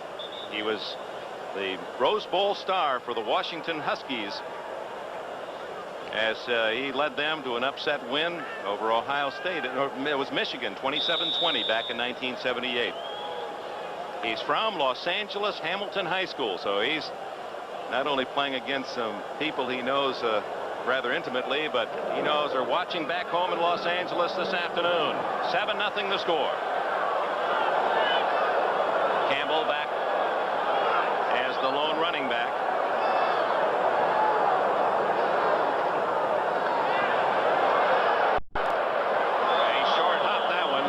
The intended receiver. I wonder if Moon's arm was hit. That ball flopped short. I don't think so. I think he saw Otis McKinney, number 23, coming up quickly and wisely decided to pull that one down a little bit. Throwing in front of the receiver that way is certainly the way to keep the defenders from intercepting the ball. You remember Terry Bradshaw always did that so well. If he had a receiver running with a defender behind him, the ball was thrown low. If the defender was between him and the receiver, the ball was thrown high. That's the same kind of thing here. 3rd down, a short 3. 1 minute exactly left in the half. Campbell ran into his own blocker, and he got the first down anyway, out to the 45-yard line. Right up the back of his right guard, Pat Howell, number 66. That's a big, strong offensive line. They don't quite have their coordination yet. They're not quite all on the same page, and the timing a little bit off on that play. In fact, it looked awkward, but ended up in a first down. Well, that is a most interesting young line for the Oilers. They average, the 5 starters, 6'4½", 278 pounds, and they're less than 24 years of age. Man-to-man, Salem, number 2 draft pick out of California, his 2nd year. Mike Munchak, number 1 pick in '82 out of Penn State at left guard. The center, Bruce Matthews, number 1 pick out of USC last year. Howell was a number 2 pick of Atlanta in '79, the right guard, and Steinkuhler, the number 1 pick this year from Nebraska. So this is the foundation for the Oilers of the future. This is where Campbell and the Houston organization has begun. Tom Flores had an interesting comment. He said, and you see the youth of the rest of this team as well, he said that's the way to build a team, but he said the coaches who made those drafts are not around. Yeah, they don't get to enjoy the fruits. That's right. Because as has been the case, the Oilers won only 1 game 2 years ago and only 2 in 14 last year, and have not won on the road for 3 years. Moon goes deep and too long for Steve Bryant. 44 seconds remaining. Well, so much for being conservative. They come back shooting for the end zone. 44 seconds left in the half. Be 3rd and 10. Maybe a chance here for the Raiders to get their hands on the football before the half. Oilers have 1 timeout remaining in the half. Ball at the 45. 7-0, the only score. Followed the only turnover of this first half, a fumble recovery by the Oilers at the LA 32, and a Moon touchdown throw of 10 yards to Mike Holston. Moon flagged down. Incomplete. Intended for the touchdown receiver, Mike Holston. So he's okay back in the lineup, but a flag down against Houston. I think the Munch might have been caught on that one. The Munch put the crunch on him in there. They're going to get him. Munchak, I believe, of the Guilty Party. You know, they didn't think he'd be able to start. 4 weeks ago, he had arthroscopic surgery on his knee, and they said, you know, that we'll bring him back when he's ready to play. And they told him yesterday he was going to start in this ball game, and because of that injury, he's probably behind where he would otherwise have been. Holding offense number 74. Oh, Second down. Sorry, Munch. It was your partner in there. Bruce Matthews ticketed with the call. Matthews, who is part of a celebrated NFL football family. His dad, Clay Matthews, a linebacker with the 49ers in the 50s. His brother, Clay Jr., an outstanding linebacker with the Cleveland Browns, and now Bruce Matthews, who followed his older brother Clay at the University of Southern California, has moved now inside to play center for this Houston team. A draw. And it's good for 4 yards for Moriarty. Clock running 30 seconds, and who's going to call this timeout? The Oilers? No, the Raiders. Yeah, they'd like to get their hands on the football at least once more before the half. And apparently they will. That'll bring up 4th down, and the punting team comes on. Or no, it's 3rd down now. It looked as if they're going to swing it to 4, but the penalty, of course, that was part of this series.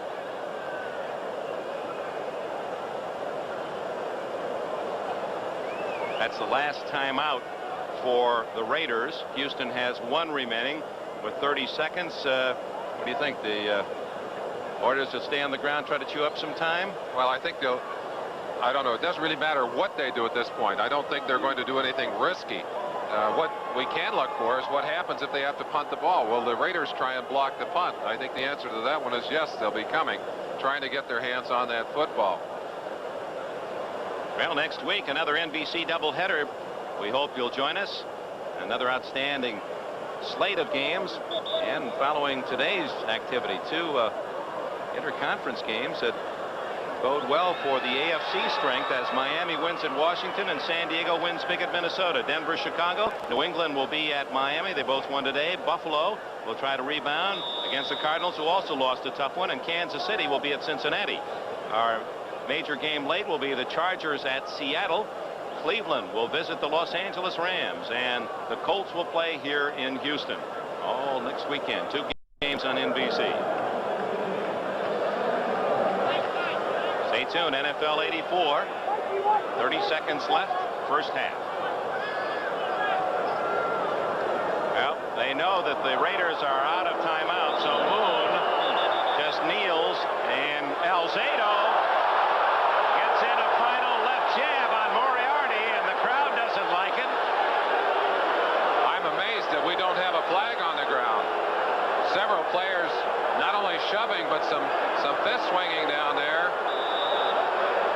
And I'm sure the officials feel, hey, that's going to be the end of the half, no matter how you cut it anyway. The Oilers don't have to punt, and why throw a flag? Dick, we talked about a David and Goliath kind of game.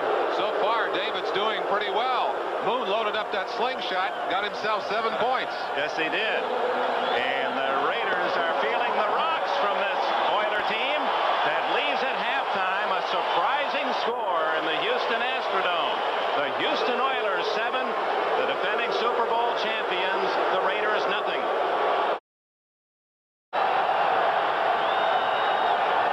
This is where they like to go to Allen.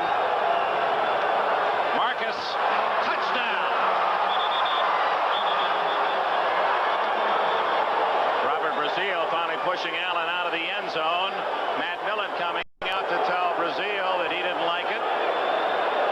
Well, this man, inordinate number of these kinds of post-play events, even for the Raiders. The Raiders' own style of football, which is intimidating and pressure football. They're getting some of it back today from these young upstart Houston Oilers. They don't like it. They're not enjoying it at all. You've got to be very proud if you're an Oiler fan of the way the Oilers have played.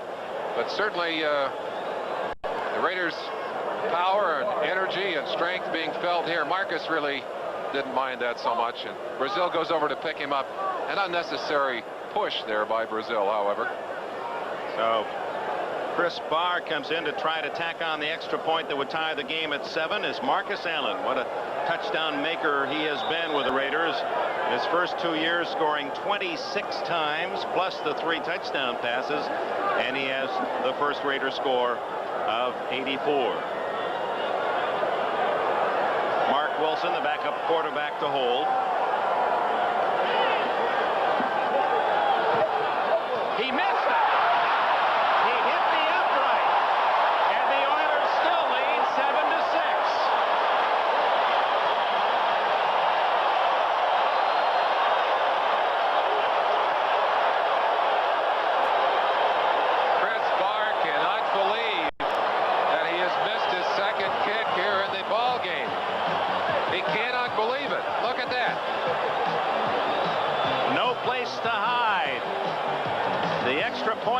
hit the upright. The Oilers are still in front. Los Angeles Raiders pulled to within 7-6, but Chris Barr duck hooking that extra point into the upright. And the Oilers still up by 1. Barr's kick. Beautiful kick deep to Brown. And he gets back only to the 16-yard line. And a scramble. Apparently the ball was whistled dead, and it's in Brown's grasp anyway. Timeout, 10 minutes, 11 seconds left in the third quarter. Oilers with a ball and a 7-6 lead.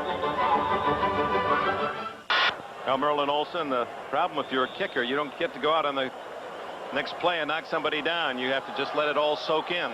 Well, not only that, but right now he's hoping that that 1-point miss isn't the difference in this game.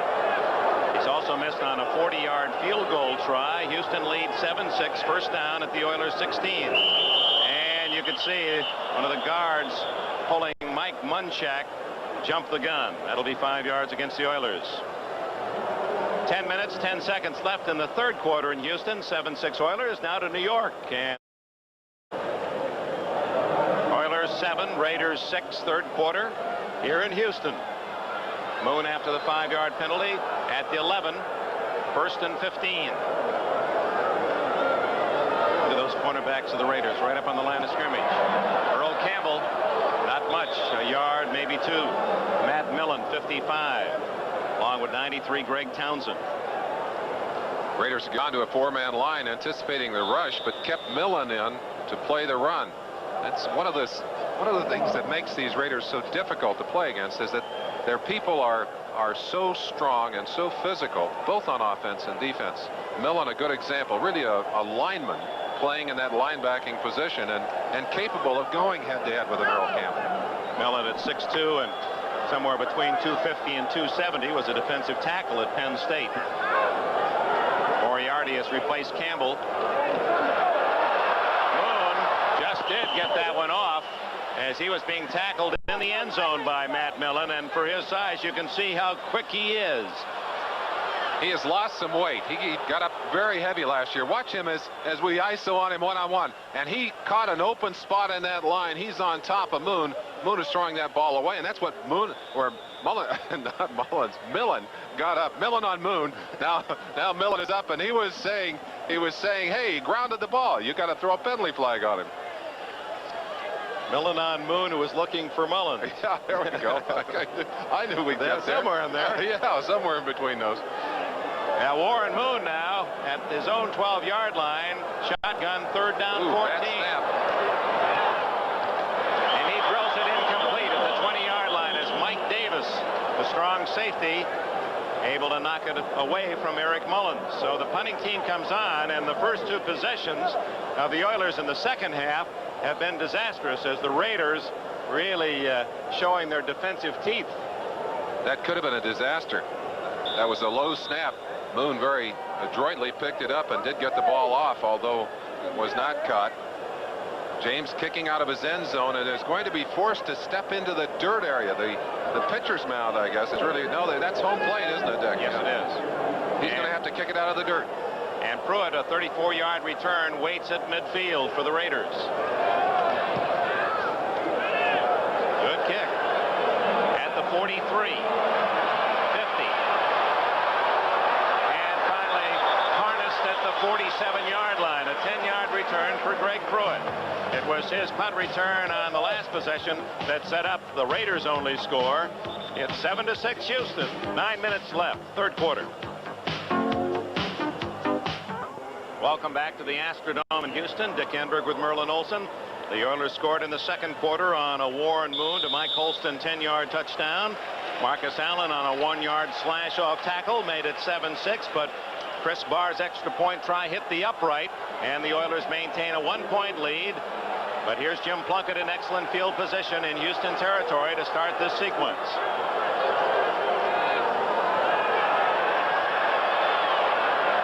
Looking for Christensen, but over his head, and too short for Cliff Branch, who is the other Raider downfield. That's certainly one of the areas in which Plunkett and Christensen will suffer jointly. They haven't been able to throw that many passes to each other. Christensen didn't believe that ball was coming to him. actually slowed down, assuming it was being thrown over his head to Branch. I believe it was thrown to Todd.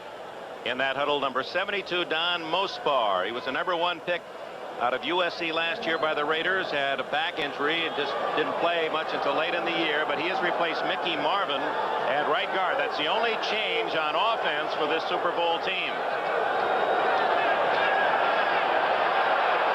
There's Branch, and Tullis drags him down at the 24. Cliff Branch. Oh, he just has not aged a bit. His 13th year in the league. He still is lightning quick. Always seems to be open.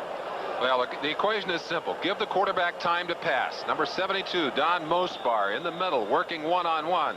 Lockup right there, forcing the man outside, and then the pass to Branch. Now they're trying to cover him one-on-one with Willie Tullis. Look how he turned Tullis around. Got him to turn completely around. Once you've done that, the defensive back is trying to play catch-up.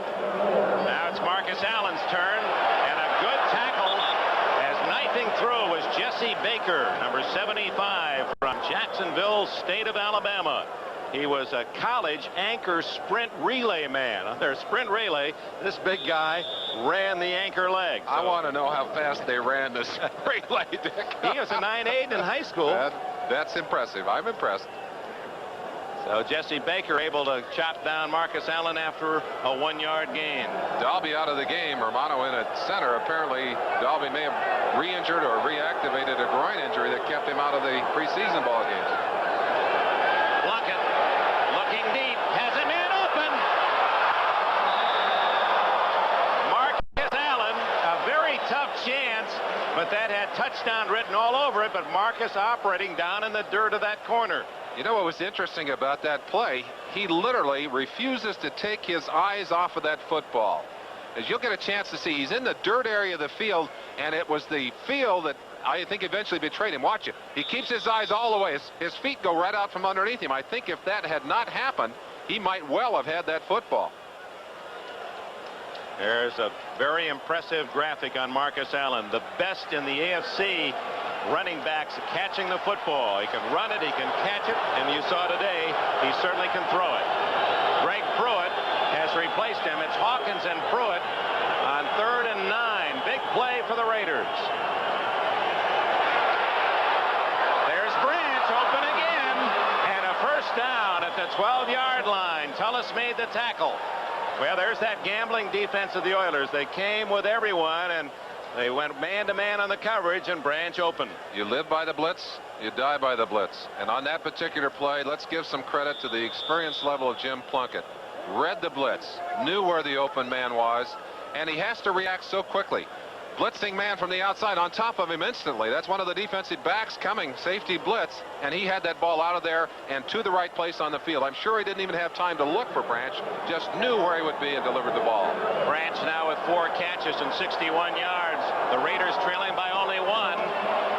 Marcus Allen driving to near the 7-yard line, carrying Greg Bingham with him, and Bo Eason, number 21, the number 2 draft pick of the Oilers out of California Davis. His brother, of course, Tony Eason, the quarterback of the New England Patriots. Today's game brought to you by Isuzu, maker of fine cars and trucks, by IBM and PC Junior. There's a lot that's new about PC Junior, and it's all good news for you. And by AC Delco, the smart parts. 2nd down, a long 5. Allen again.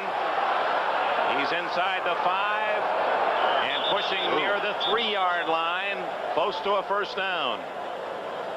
Some real power and some struggling going on down there as the Raiders try and flex the muscle of that right side of their offensive line, where Mospar is now teamed with Henry Lawrence. Dave Dalby back into the ball game, apparently not injured. Of course, that's good news for the Raiders, although they have depth now that doesn't cause them to lose much at all. Derek Jensen, 31, the special teams captain and extra blocker on the sidelines. It's 3rd down. We call it a yard for a first down and 3 yards for a touchdown. Allen now 58 yards rushing, and the Raiders' only touchdown. 6 minutes and 9 seconds left. One of the officials, I think, bumped on that last play, and they might have been making sure he is all right on this play. Yeah, there he is. You see him with his hat off. He's holding his back. Looked like he took a shot in the back. There's a lot of traffic down there. There's not much room for them either. Gordon Wells, the umpire, and of course he's the man that's right looking at the center on offense, and he's in the thick of a lot of action. He's a little woozy. Timeout, 7-6 Houston.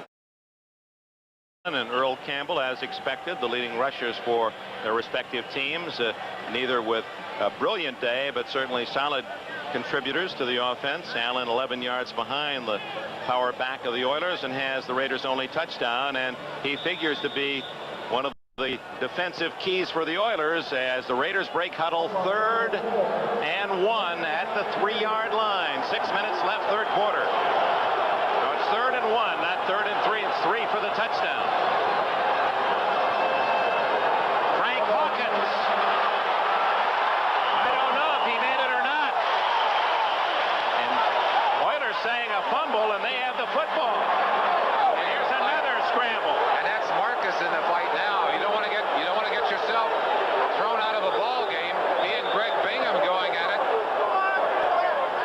Well, that's unusual for Marcus. That really is unusual. Marcus rarely angered to a point, rarely loses his composure. Bingham always rather feisty at the bottom of the stack, but those two are not the two I expected to see in the battle. Those are the two that were bloodied earlier, not necessarily in head-to-head combat, but Bingham with a cut, and so did Allen in the first half. Now they'll have to untangle two things. One, where the ball will be spotted, and two, what the penalty situation is. Personal foul both sides, and it's going to negate. It cancels out. And that's a tough place for an official to be. Two guys going at each other. Now, if one guy just comes up and whacks another guy, you drop the flag on one man. But when both of them are fighting, pretty difficult not to give them both a penalty. We're going to go back and watch Bingham 54 and White 32. There's Allen. Allen swept off his feet. Bingham coming up off the ground. Now let's take a chance. Bingham gets hit by one of his own people, and I think he thought that Marcus was coming after him. May have said something to him. Oh, he got a hold of the face mask. He's lucky he didn't get called for that one. Yeah, Bingham was seemed to be in somewhat an innocent position. He didn't know where the pushing and shoving was coming from. Well, he was getting hit from several directions, and they do have the first down. So things worked out well for the Raiders in that exchange, and the Jets have a 2-point lead in Indianapolis in the fourth quarter, and the other late game finds the Cincinnati Bengals taking the lead at Denver 17-13 in the fourth quarter. Dick, that's a tough call for an official, too. You know, this is a game of inches, and that chain is 10 yards long, but those officials are expected to look into that mass of humanity, try and figure out exactly where Frank Hawkins is carrying that ball, and then mark the spot to the exact inch. First and goal, just inside the 2-yard line.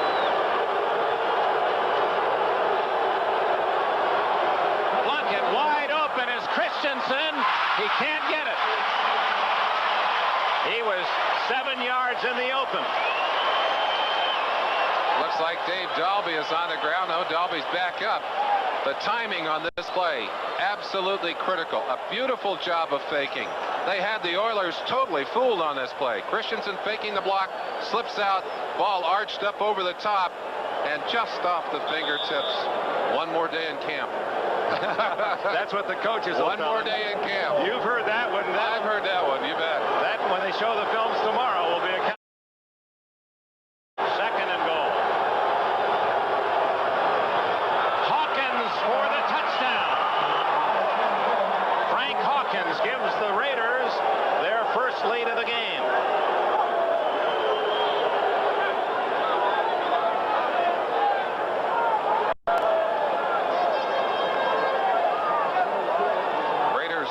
Flexing their muscles. Frank Hawkins, one of the many offensive tools. Marcus Allen, the blocker, and I'm sure everyone expecting Marcus to carry the ball. He's the blocker here, and Hawkins the man who earns the touchdown. Now the ex-Nevada Reno running back, he rushed for over 5,000 yards. As his first touchdown of the year, Barrs try for point, and he nails that after hitting the upright on his first. So 5:32 remaining in the third quarter, and the Super Bowl champions have finally scratched their way into the lead. It's 13-7 here in Houston. Dalby, the veteran center, one of only 2 in 25 years to play that position as a starter for the Raiders. The other man's in the Hall of Fame, Jim Otto, and Dalby replaced him. And Dalby, a consistent veteran of now 13 years. Barr skips it down and takes a Raider bounce. And Brown now has to go out of bounds with it at the 6-yard line. So Barr's excellent placement on the kickoffs, plus a tough defense, and that has resulted in Plunkett and the offense getting the ball in good position. The 2 Raider touchdown drives have been 28 yards and 47 yards, and the Oilers are pinched deep when we return. Campbell carrying on 2nd down. Campbell on 1st down gained about 4 to the 10, and now is out about the 12-yard line and has a 1st down. So Earl Campbell, back-to-back rushes, gives Warren Moon and the Oiler offense a bit of breathing room. It'll be 1st down for the Oilers at their 12, trailing 13-7 with 4 minutes and 25 seconds remaining in the 3rd quarter. Kicking game plays such a big role. You start with your back against the goal line. You can't play with the same kind of aggressiveness as when you get good field position. Campbell now with 80 yards rushing today.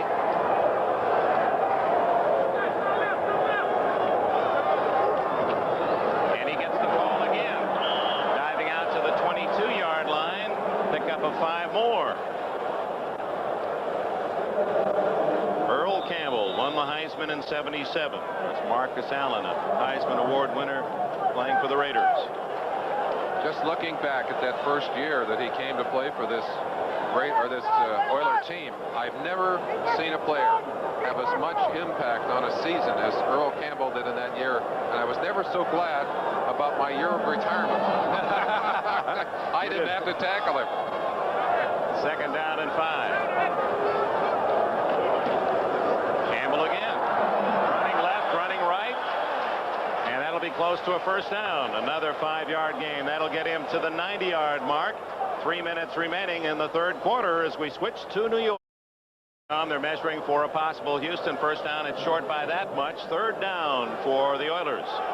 Talking about Campbell and the kind of punishing runner he is, I'd ask Matt Millen earlier. I said, you've played against Earl a number of times. Do you have any special memories of playing against Campbell? He says, yeah. He says, last year's game. He said he didn't play in that one. That's special. that makes it special. That was really special. Look at the arms on Millen.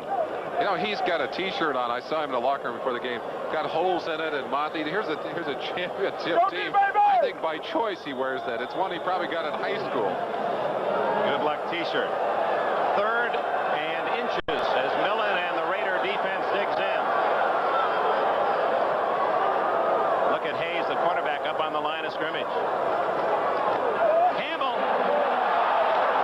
Well, the old Earl Campbell, before the injuries and the wear and tear of 6 seasons in the NFL, might have broken that one loose for a touchdown. His old speed, he was in the open. Brings memories of a conversation I had with Bum Phillips after Campbell had gone through that first bruising and battering season. I said, Coach, I think you got to teach Earl when to get out of bounds and when to go to the ground. He said, you know, Earl is delivering all those blows. I said, Bum, you're absolutely right, but he's delivering those blows with his body.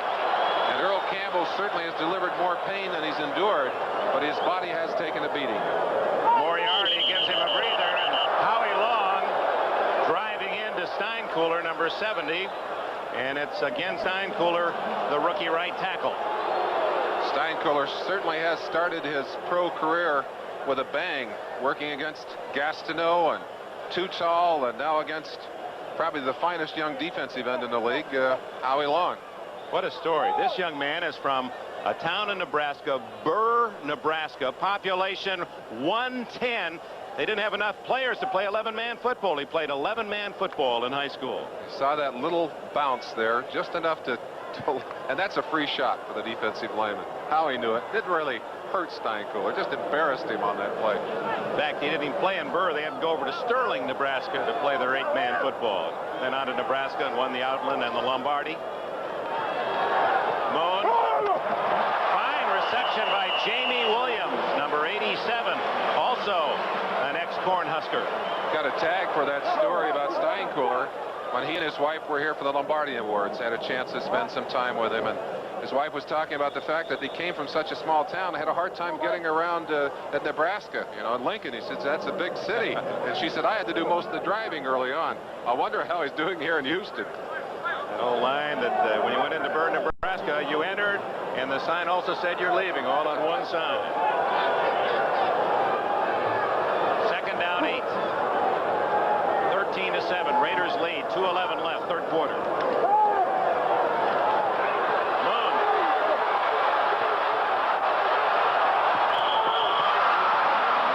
Whistle had blown the play dead. Moon was out of bounds when he threw the ball. Good quarterbacks wait till the last possible second before they unload that football. And Moon driving to the side. That's Holston, who took a shot earlier, and is probably still a little sore from that. But watch Warren Moon. He's going to get some pressure from Greg Townsend, number 93, who is a very fast lineman. Howie Long, both very quick. Right there, throwing the football, and the official said that that right foot was on the line. Let's see if he does kick up the chalk. I think it's a legitimate pass, at least from this angle. Foot was inside clearly, and there's Mike Holston. We'd indicated he'd been banged earlier. He took another shot on that play. Holston, who caught the touchdown pass and was hit hard by Millen in the end zone, trying to recover. It's 13-7 Raiders. We're in Houston, but that game in Denver shows the Broncos now regaining the lead against the Bengals 20-17 with their starting quarterback Elway injured. Gary Kubiak to Clarence K, rookie tight end, 8 yards for the touchdown for Denver in the fourth quarter. Third down and 18 for Warren Moon out of the shotgun. Underneath the coverage, and Otis McKinney buries Steve Bryant far short of the first down at the 30. It'll be 4th and 10. McKinney, one of those outstanding specialists. He's that nickel back that comes in and does an outstanding job. He originally drafted in the second round by the New York Giants in '78. The difficulty of playing these black-shirted Raiders is that when you sit down and look at their film and try and figure out what you're going to do, you look for weaknesses. You scratch your head, and then you say, now what are we going to do? John James, a little better field position as he readies to punt. Threw it back at his own 30. Short kick. Bad kick. And the Raiders have good position again at their own 39-yard line. So Los Angeles 13, Houston 7 here in the Astrodome. Let's check on earlier today. Miami won at Washington 35-17. It was San Diego 42-13 winning at Minnesota. The 49ers final second field goal 30-27 at Detroit. 28-27 the Giants edge Philadelphia. 21-17 New England won at Buffalo. Here it's 13-7 as Plunkett looking for Allen, and he's down at the 46-yard line with a 6-yard gain. Other finals earlier today: Atlanta upsetting New Orleans 36-28 at the Superdome. Kansas City upsetting the Steelers at Three Rivers 37-27. And it was the Bears romping against Tampa Bay 34-14. You're up to date on all the scores. Well, there's another. Green Bay edging St. Louis at home 24-23. Jets lead Indianapolis 16-14 in the fourth. Denver leads Cincinnati 20-17 in the fourth. And here, final minute of the third quarter, Plunkett and the Raiders in front. Christensen unable to make the one-handed catch. Coverage by Bo Eason, 21, the rookie safety man. That'll bring up third down and 4. Dick, we saw those passes, the deep passes early on from Plunkett falling incomplete. But effectively, they have forced the Raiders to respect the depth of those receivers. And they're finding room underneath now in the second half. And although Plunkett's percentage on completions is not great for the day, it's improving now. And certainly the critical thing is the score on the board and the fact that the Raiders now seem to be controlling the football game. Third and 4 for Plunkett at his 46.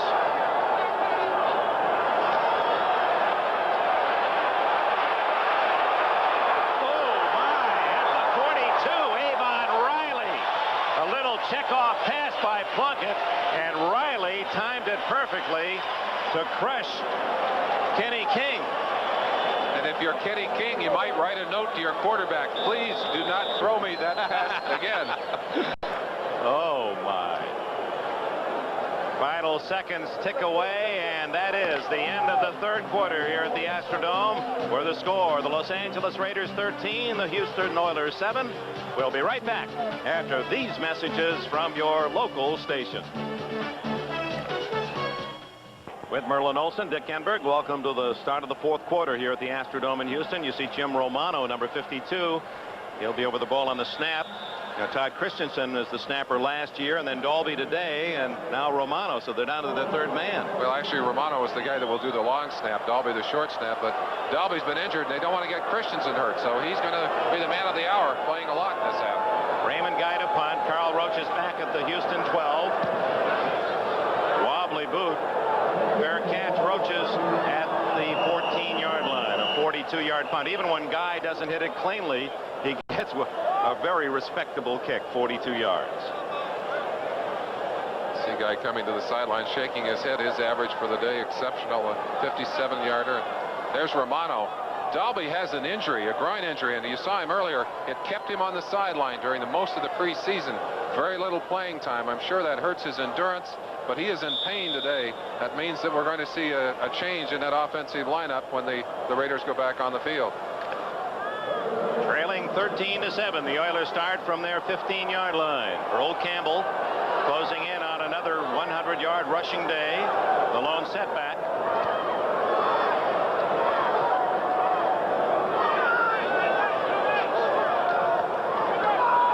It's a reverse, but it doesn't work because in the backfield is Sean Jones, the number 2 draft pick of the Raiders this year, 6'7" and 280 pounds from northeastern of Boston. Jones in there for Lyle Alzado and Piquel, and on the nose tackle for Reggie Kinlaw. I wonder if perhaps we aren't seeing the result of quite a bit of humidity here. This is going to be a reverse. There's the reverse coming right there, and Earl Campbell simply did not have time to hand it off as Sean Jones just streaked inside and stripped Campbell to the ground. Gary Mullins, the wide receiver, was angling back to take the handoff, but Campbell was already on the ground. 2nd and 15.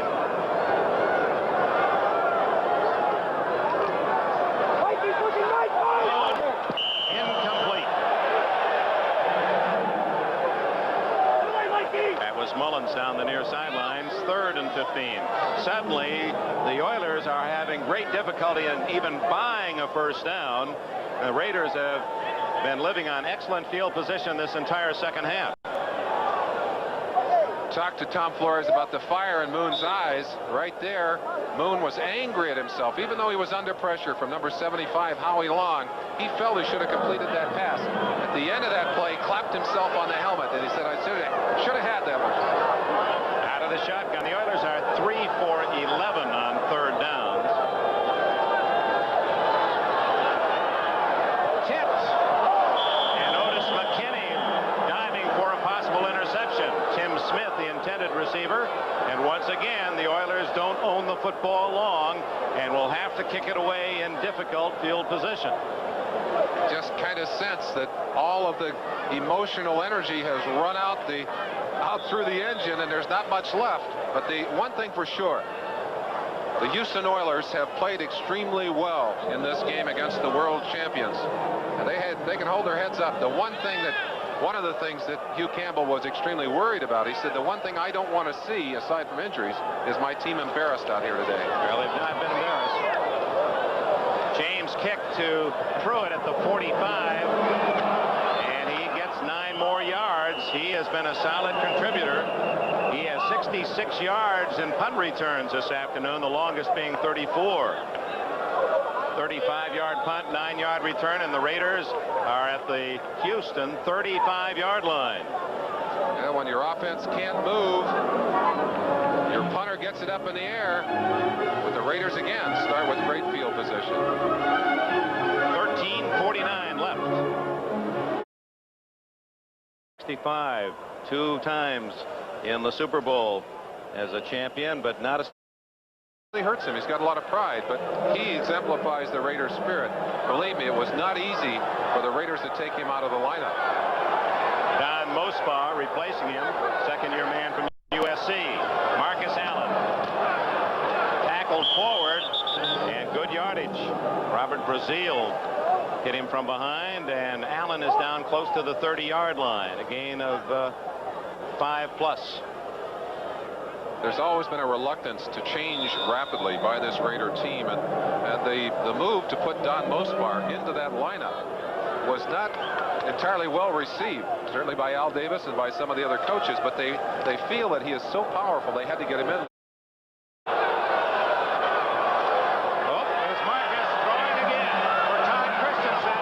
That'll be interference. I think everyone in the place could have called that one, as Keith Bostock did not know where the ball was and had to gamble, took his shot at Christensen, and the yellow flags are flying.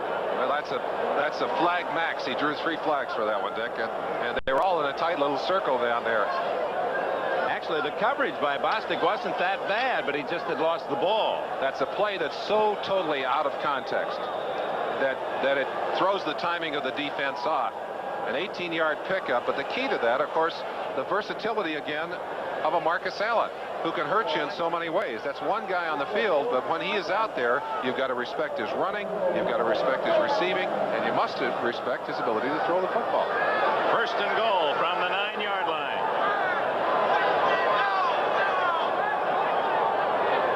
Hawkins and Allen behind. Whoops, that should be motion. And a flag is down. You saw Marcus Allen, and it's Hawkins' turn to say something, and Allen missed the count and took a false step forward and will cost 5. Let's go back and look at that unusual play. Marcus taking the sweep to his left. Now, the thing that makes this unusual is the fact that it's thrown back against the grain. And look again at the tight spiral on that ball. Beautifully thrown. And you see the contact there.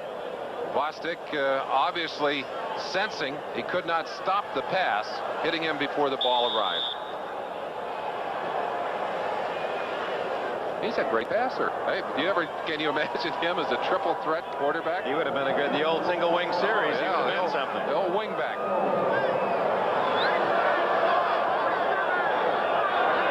Second and goal. Marcus Allen. He's inside the 5 to the 4-yard line, right up the middle with Allen. 10 yards as he got the 5 that cost him on the illegal motion, and 5 more. It'll be second and goal at the 4-yard line. 77 yards now total for Marcus Allen. I should have said tailback. I don't want all those single wing fans out there. I knew I'd said the wrong thing, but Marcus would have made a great tailback. Indeed he would. I don't know that we're going to have any NFL teams going to the single wing, however. Pittsburgh Steelers were the last to use that offense.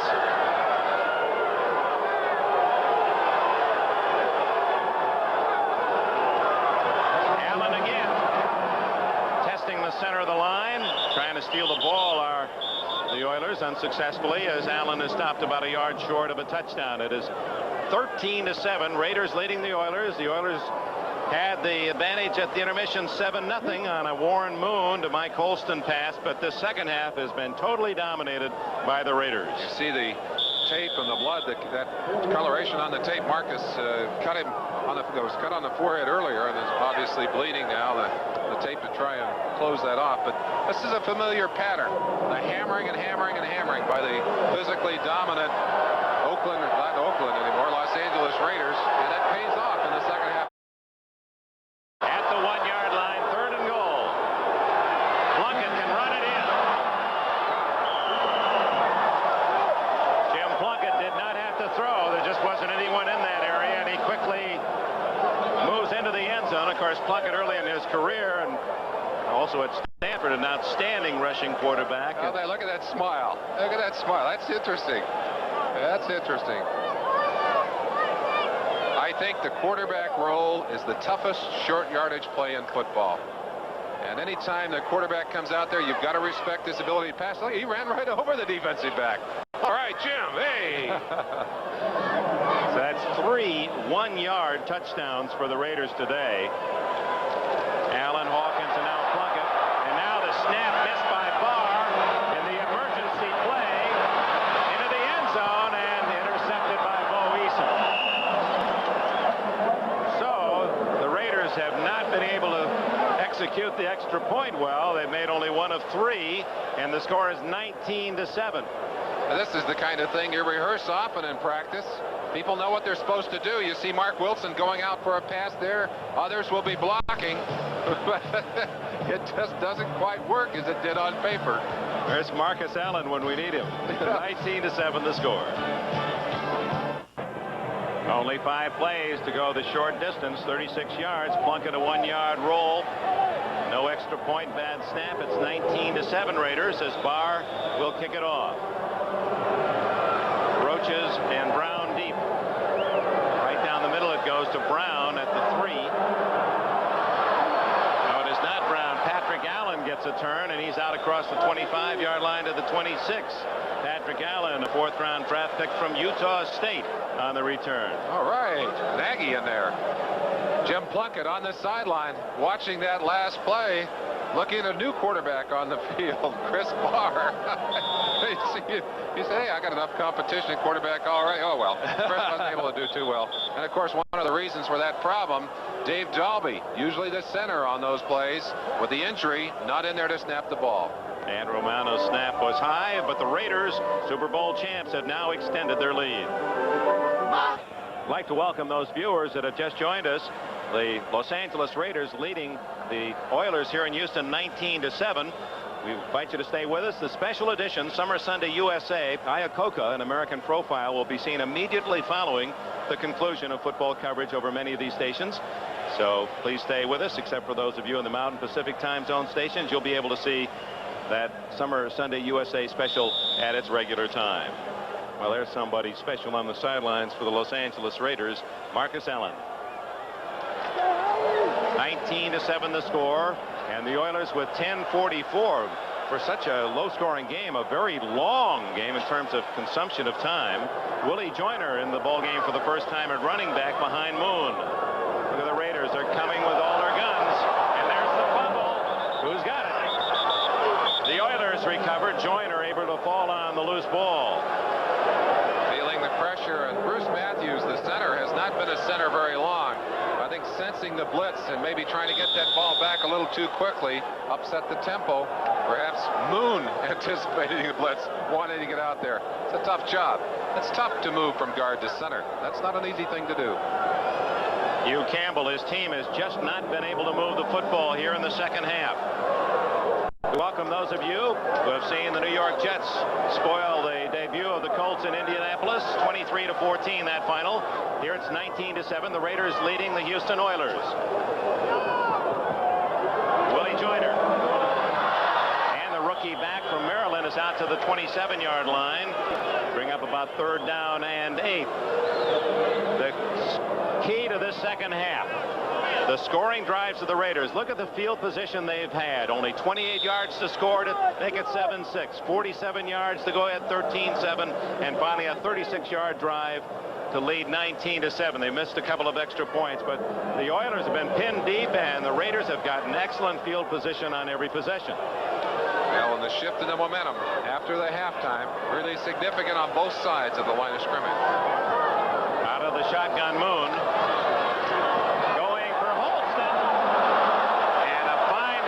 Play by Lester Hayes. He made it very difficult for Holston, and Hayes grabbing at that left ankle. I think he's just tired. It is humid. Even though we're indoors, it is extremely humid and quite hot. Actually, we're fortunate it was much hotter yesterday, and they have selected to go head-to-head with Hayes. They've left Mike Haynes alone. They have tested Hayes. He has been able to come up with big plays, but has been, well, it's been touch and go. You know, he has often left enough room for a ball to drop in there. They haven't caught many on him during the day, however. John James, who has become the second punter in NFL history to kick more than 1,000 times in that role. And fumble by Pruitt. And who has it? The Raiders able to fall on it as James Davis, 45, back there to block, was able to outfight the onrushing white shirts. And the Raiders will begin at the 25-yard line after a 48-yard punt. Well, it's football today, but Friday night, the Cubs and the Mets crash head-on. Here's a baseball preview. Our colleagues Don Criqui and Bob Trumpy had a good one out at Mile High Stadium. Denver Broncos winning 20-17. Gary Kubiak off the bench for the injured John Elway to Clarence Kay for the winning score in the fourth quarter. Here in Houston at the Astrodome, the Los Angeles Raiders, trailing 7-0 at the half, have scored 3 touchdowns, missed a couple of extra points, and are in command 19-7. And in the trenches, and that was the defensive line you saw there, Earl Leggett among them. Their coach, they've been working very hard controlling the trenches in the second half. Welcome those of you who have just seen the Denver Broncos rally in the fourth quarter to beat the Cincinnati Bengals 20-17 here in the Astrodome. The Los Angeles Raiders totally shutting down the Houston offense in the second half. And meanwhile, they've mustered 3 scoring drives, all from inside the 50-yard line, and lead 19-7. Lyle Alzado, Yankton graduate, Brooklyn, New York. Once got in the ring with Muhammad Ali. Not afraid to take his licks nor deliver them. No, he's not. And he certainly played with emotion in this game, but Earl Leggett, defensive line coach, has chosen to spend a lot of time with his younger players in this ball game. And again, attesting to the length of this game and the emotional level of this game. Both teams feeling the effects of that. The younger team, the shallower team, feeling a great deal more pressure in the way of that. Rookie Sean Jones and the Raiders really like this young man. Another of the big, young, fast defensive linemen on the Raider roster. They are very deep. Just under 9 minutes left. 19-7 the score. Plunkett dumping it off to Marcus Allen, and he's tackled at the 26-yard line. Brian Socha, 72, trying to steal the ball, but the whistle had sounded. Number 72, Don Mosbar, out there to try and convoy and do some blocking for Allen.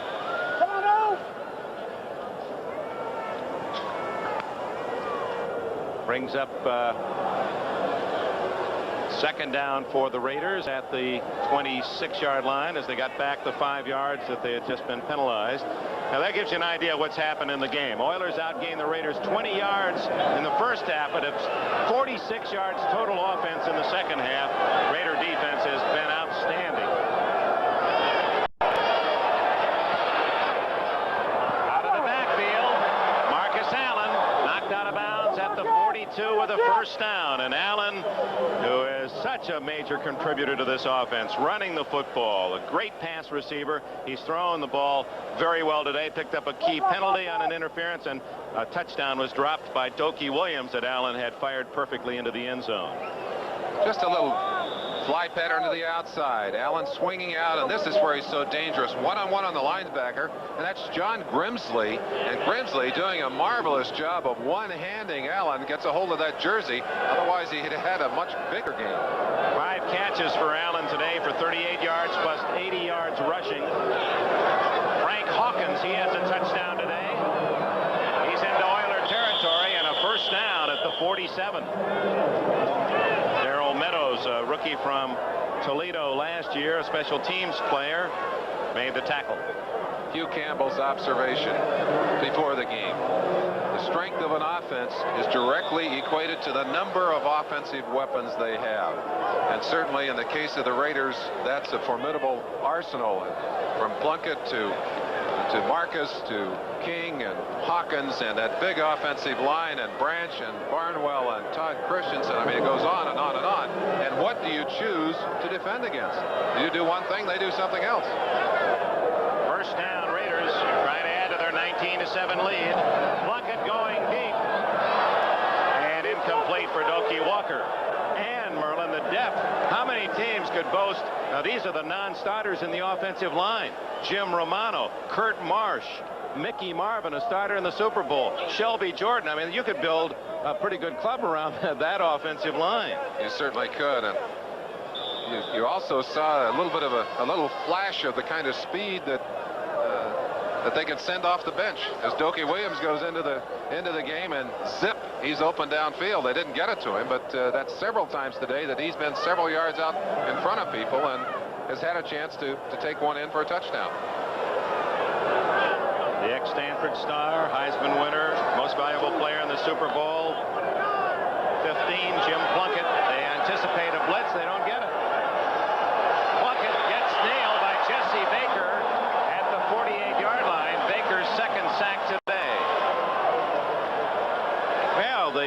fooled the Raiders as Plunkett thought the blitz was coming. Well, that's one thing you can do out of this very aggressive defensive set is you can fake an offense. You can sucker them into believing you're coming. You get everybody up there, you get them dancing up there, and then drop them off into coverage.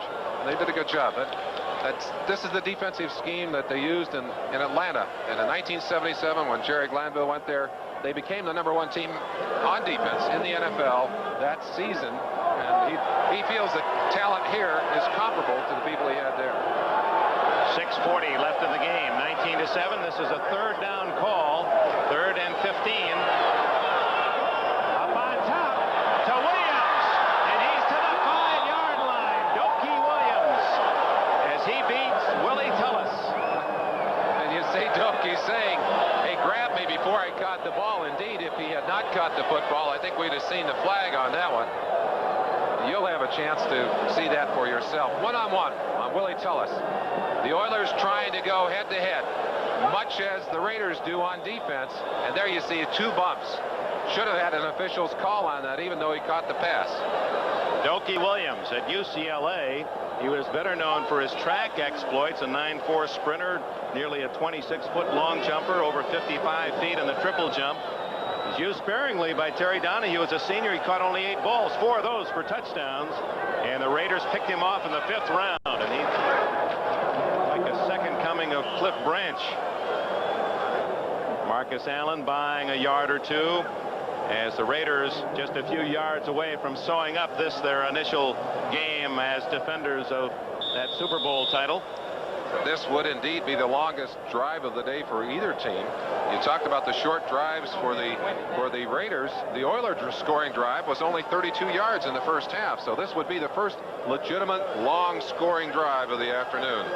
The Oilers score after a fumble recovery at the 32 by Brazil, and then Moon threw 10 yards to Mike Holston for Houston's only score. 2nd and goal. Plunkett.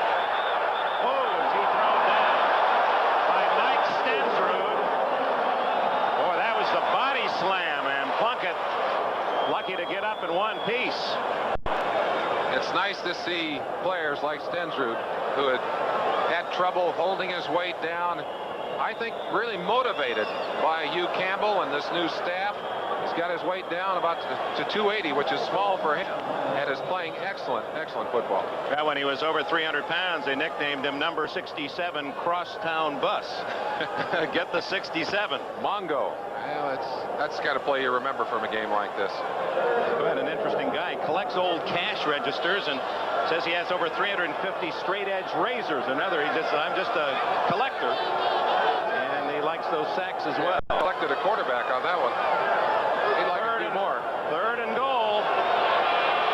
Plunkett, Christensen, and it's interesting how many times today, for those who have joined us late, that must be 4 or 5 times, Christensen has had one go just off his fingertips. Well, and I think that's something you'll see less and less of as the weeks go on. Good chance for you to watch at close range as Christensen will have that ball right there. And again, I have to wonder at the timing between the 2 of them, and that's what suffers most. You know, if you're a defensive lineman, an offensive lineman, you come back, you work on your own skills. But if you're a pass receiver, it's hard to work on the receiving because you don't have that quarterback there with you to throw you the football. 28-yard try by Chris Barr. If he kicks it, that will give the Raiders more than a 2-touchdown lead, and they've got it. He had missed from 40 yards. He had hit the upright with an extra point try and miss, and then a bad snap accounting for the other failure. But now the Raiders have a 15-point lead, 22-7, and time running out in Houston. It's the older of the Barr boys from Penn State. Younger sister, an outstanding athlete as well, a gymnast with the Nittany Lions. He has to feel better. He's smiling now. He won't go to sleep tonight thinking it was my fault. For a while, the missed extra point that made it 7-6 appeared to be a very big play. Back comes Patrick Allen. Good coverage by the Raiders as Allen cannot make it to the 20-yard line. Warren Moon and the Houston offense on the field, and Moon has felt those uprights at his back all day long. You see some of the Houstonians are going home for dinner early. 22-7. So let's give you folks at home a chance to play a little NFL trivia. Who holds the career scoring marks for the Oilers and the Raiders? Think about it. They're both 25 years old. This is the anniversary year. Who's the leading scorer for these two teams in their history? I can give you a quiet. No, it's not Sam Leader. A quiet hint. 25 is an important number in the answer as well. Oh, see, now you're almost giving it away. Oh, no, I haven't. Warren Moon like to get something going here. And, oh, look who's almost invited to the party. Lester Hayes looking for a touchdown. He had read it well, and he's hands, how can you deceive me? Of course, he's a Houston native and would love very much to do something special here in the Dome today. Lester's feeling a lot better. He's strutting a little bit. Would love to have had a little stick-em. He's had trouble hanging onto the football, and I wonder how much of confidence is in the mind. You know, Lester's an incredible athlete, but when he had the stick-em on his hands, he could catch just about everything. They took it away from him. He's had trouble hanging on to some of those passes he should have caught. 2nd down and 10 for Moon. Dressel in motion. Oh! Moon showing his strength to stay on his feet. And then he throws it incomplete. A flag down. They're going to call him for intentionally grounding the ball, or maybe a penalty against the Raiders for a late hit. We've got a Raider on the field, Dick. 93, Greg Townsend, the defensive end from Texas Christian University, second-year man. Official right on top of that play, feeling that Moon had deliberately grounded that ball to avoid the sack, and indeed he did. He just didn't do a good enough job of acting, and that, again, going back to something that Hugh Campbell said and asking him what's the worst thing that can happen to you today, he said, we don't want the injuries. And of course, there's an injury that would certainly hurt this defense for the Raiders. You saw Heberling, the referee, indicate with that last signal also loss of down. It's 22-7 here. Pennant race still very hot here in early September. Greg Townsend is okay. I think he was involved in that collision with Moon. Surprisingly, Moon stayed on his feet, then rolling out and picked up the penalty for grounding the ball and loss of down.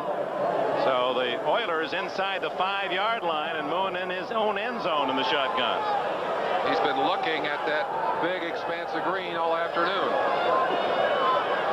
Second half statistics are really negative for the Oilers. He drills that one to Tim Smith, who caught 83 last year, and another penalty. Flag is down. If that penalty is called in the end zone, well, let's give the officials a chance to. Well, what you're about to say, if it's against the Oilers in the end zone for holding, that's a safety. That's right, and that's what it is. That's what it is. Yeah. Safety, 2 more points for the Raiders, and the Oilers will have to kick it from the 20-yard line. The penalty for being caught holding in this case.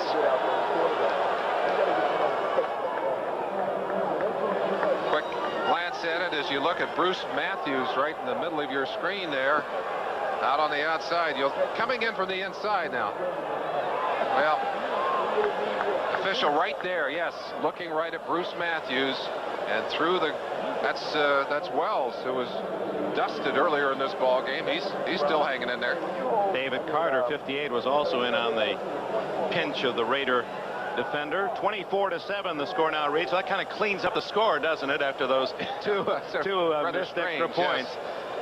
Yeah, that's a score we've seen many times, but not arrived at by the ordinary 3 touchdowns and a field goal. The Oilers had the second fewest penalties called against them in the American Conference last year, only 84. Of course, Miami perennially the leader in that regard, but not today. 10 penalties, 120 yards, a safety.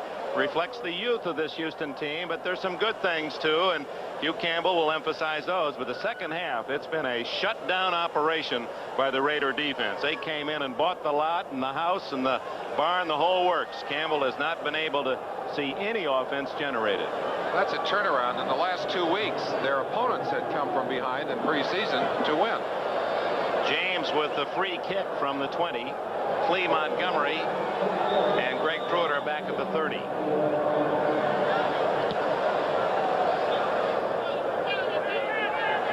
Clee Montgomery at the Raider 26, the 35, 45, and the young younger brother of Wilbert Montgomery, who certainly has contributed to a lot of outstanding seasons with the Philadelphia Eagles, is in Oiler territory at the 49. Well, you've had a chance to think about the question. Individual scoring leader, all-time Oilers and the Raiders. Well, by George, we have the answer. Oh, you looked it up. And there he is, George Blanda. For both teams with the Oilers, 596 and 863 points with the Raiders. The Hall of Famer, George Blanda, quarterback and kicker. How many times did he rally, especially the Raiders, in the late going? Ooh, ball on the ground. Hawkins picks it up. And in fact, just to carry that farther back, I think you were hitting the 25, because 25 years ago, Blanda, in the very first game played, these two teams in the opener, was Blanda quarterbacking the Oilers. And I believe he played 25 seasons, Dick. So that number 25 playing into that in two different cases. You look at that jaw and that rugged face, and certainly he left a lot of pleasant memories for fans here in Houston as well as in Oakland. Because of the length of the game, our schedule tonight will be running a little late, but we hope you'll stay tuned. Special edition, Lee Iacocca. What a story. What a marvelous executive piece of drama that has been, and what he's done for Chrysler Corporation. Tom Brokaw with that special edition. Then Knight Rider and the Streets. New series, Jerry Orbach and Michael Beck as New York undercover policemen in the streets tonight on NBC. Dick, observing the Los Angeles Raiders in the preseason, it's very apparent that they felt that they were just going to be able to get through that preseason, and then when it came to the regular season, they'd turn it on. Well, not quite true. It took them a full half to get to the switch, but here in the second half, they have indeed turned it on. And it was the defense that hammered that switch open and made things more pleasant for Plunkett and company. Joe McCall, who has just carried for the first time in the NFL, and now the rookie from Pitt, unable to grab his first reception. He was went to high school in Miami, nicknamed Do-It-All McCall for his versatility. Raiders getting a few of those young players into the game. Again, the length of this game, the humidity here in the Astrodome, taking its weight on them. There are the numbers. Yeah, the moon set at halftime in Houston. Now, those are the second half. I was going to say they can't be the game numbers, because Plunkett's numbers for the first half very embarrassing. But certainly in the second half, he's paid big dividends. Now, Moon knows he's just tried to pass against the best, perhaps, secondary in football, and that defensive line made things rather unpleasant, too, in the second half. Raymond Guy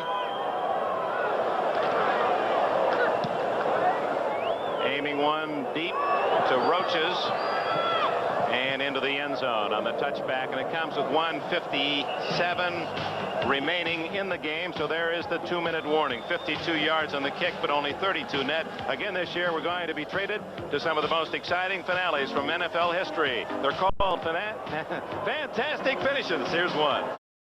Winded down here in the Astrodome. The Super Bowl champion Raiders in front 24-7. We want to remind you that Super Sunday special on Lee Iacocca will be joined in progress with Knight Rider at its usual time, 8 o'clock Eastern Standard Time. And of course, those of you Rocky Mountain and Western time zones will see the Sunday evening programming at its usual time.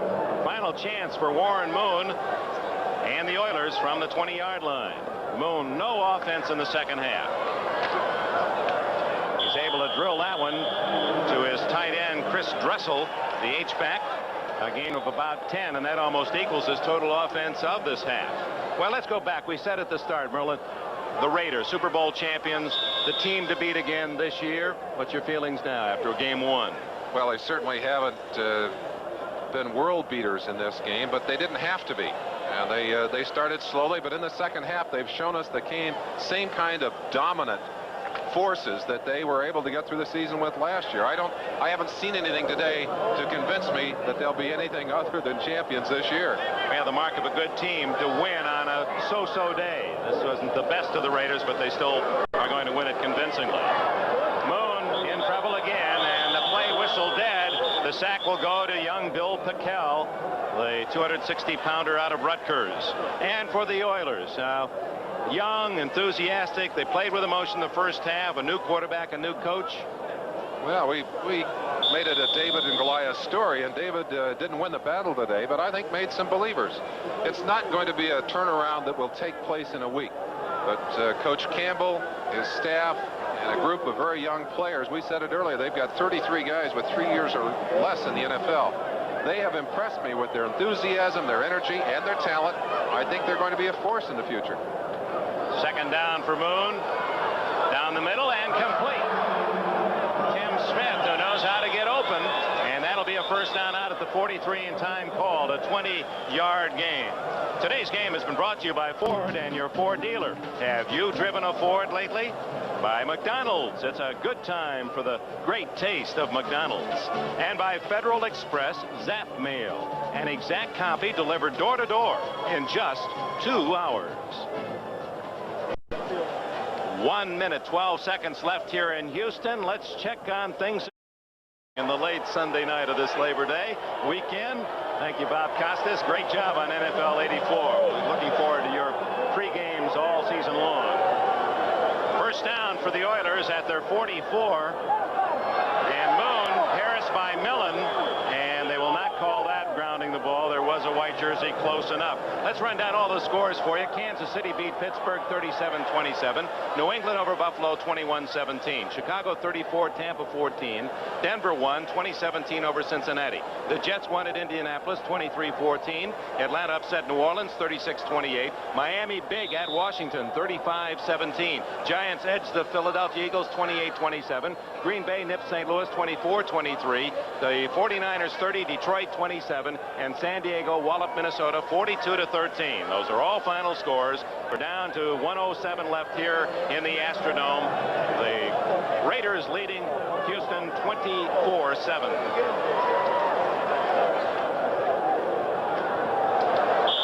Tim Smith, an intended receiver for Moon. We talked about a lot of the stories of the day. Certainly this young man, Warren Moon, one of those stories, and I'm not sure that this is the kind of debut he wanted into the NFL, but he certainly has been tested today against an outstanding defense, an outstanding opponent.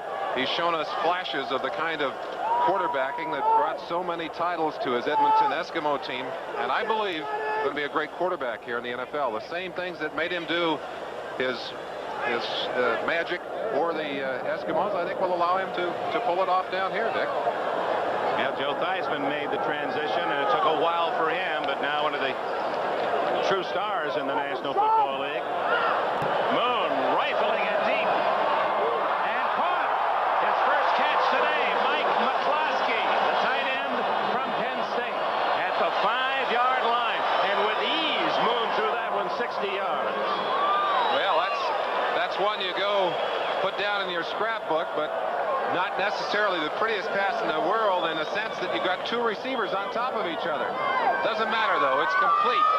3 defenders, 2 receivers, completion, and the Oilers have a chance to put a few points on the board before we wrap this one into history.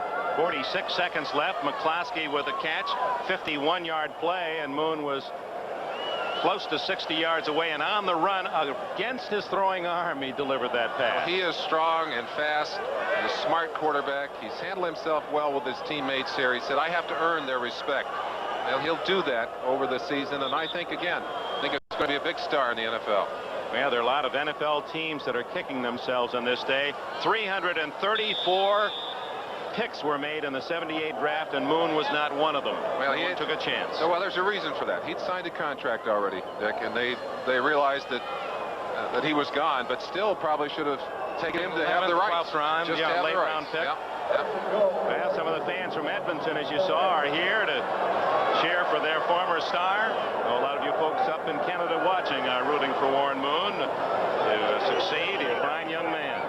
Over the middle and a touchdown. McCloskey, the man who caught the long pass, gets the score. Yeah, that'll make it a cosmetic touchdown for Moon, and the Oilers said no 2-pointer on this one. Oh, there's a penalty flag. Only kidding, Warren. Up in the CFL, they might have gone for the 2. You certainly have to. You climb inside of the heads of the coaching staff of these Oilers. The most important thing for them today, realistically, I don't think they expected their team to win. They wanted to win. They had the confidence that there was a chance that they could win. They certainly played that way in the first half. But realistically, they wanted to come out and not embarrass themselves, show the kind of football that will keep them on keel, making progress into the season.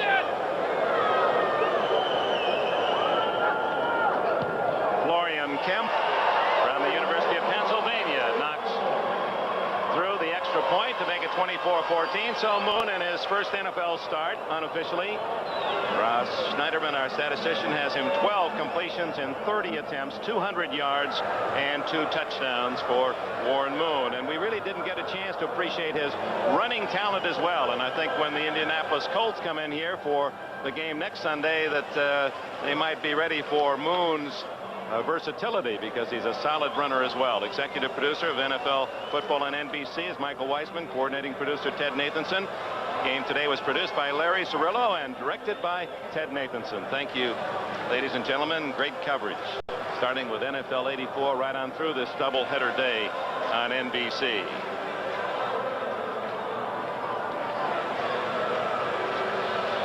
Also want to thank Vernon Eschenfelder and Frank Critty, our player identification experts. Sam Liederkrantz assisting Ross Schneiderman with the statistics.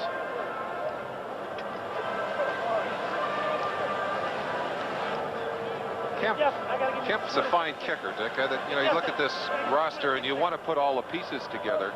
Kemp is not a real power kicker in a sense, doesn't kick the ball out of sight, but certainly has been consistent. I think inside the 40, a remarkable record, and he's one of the people that they're counting on this year to maybe win a couple of key ball games for him. Interesting story. He did not play college football with the Quakers at Penn. He was a soccer star and played 3 years with the Philadelphia Fury in the professional soccer league, the NASL. Finally giving up that career, a family priest advised him, hey, go out and kick the football. I think you can make it in the NFL, which he indeed has accomplished. Little short chip shot, and fielded by Greg Pruitt, and he's down at the 25-yard line with 39 seconds left. Mike Kennedy, just acquired from the Buffalo Bills this past week, made the tackle.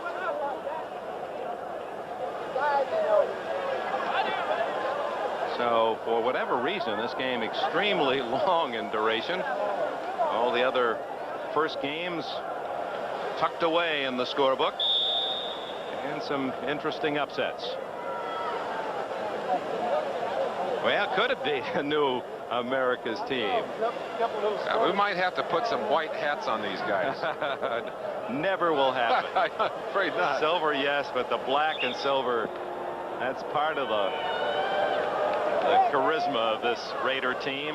And now it'll all be marked after the 30, and it's all academic now. That was the final play of the game. And the Los Angeles Raiders, the Super Bowl champions, open with a 24-14 win. The defense certainly keyed the victory for the Raiders. They just stopped Houston cold in the second half, gave the offense great field position. And after today, little will be remembered of the first half differences and the second half differences. There's a 1 under the W column for the Raiders and a 1 under the loss column for the Houston Oilers. Now, Tom Flores, Super Bowl champions, have beaten Hugh Campbell's Oilers 24-14 here at the Astrodome in Houston. Dick Enberg for Merlin Olsen. Stay with us. We'll return in just a moment. Pat Martin and Warren Moon shaking hands. They're in the NFL now. They played on the same high school team, Hamilton High in Los Angeles. The Raiders have won by 10. Immediately following these local stations, messages, special edition, Summer Sunday, USA, Iacocca, an American Profile, except those of you in the Rocky Mountain and West Coast time zones.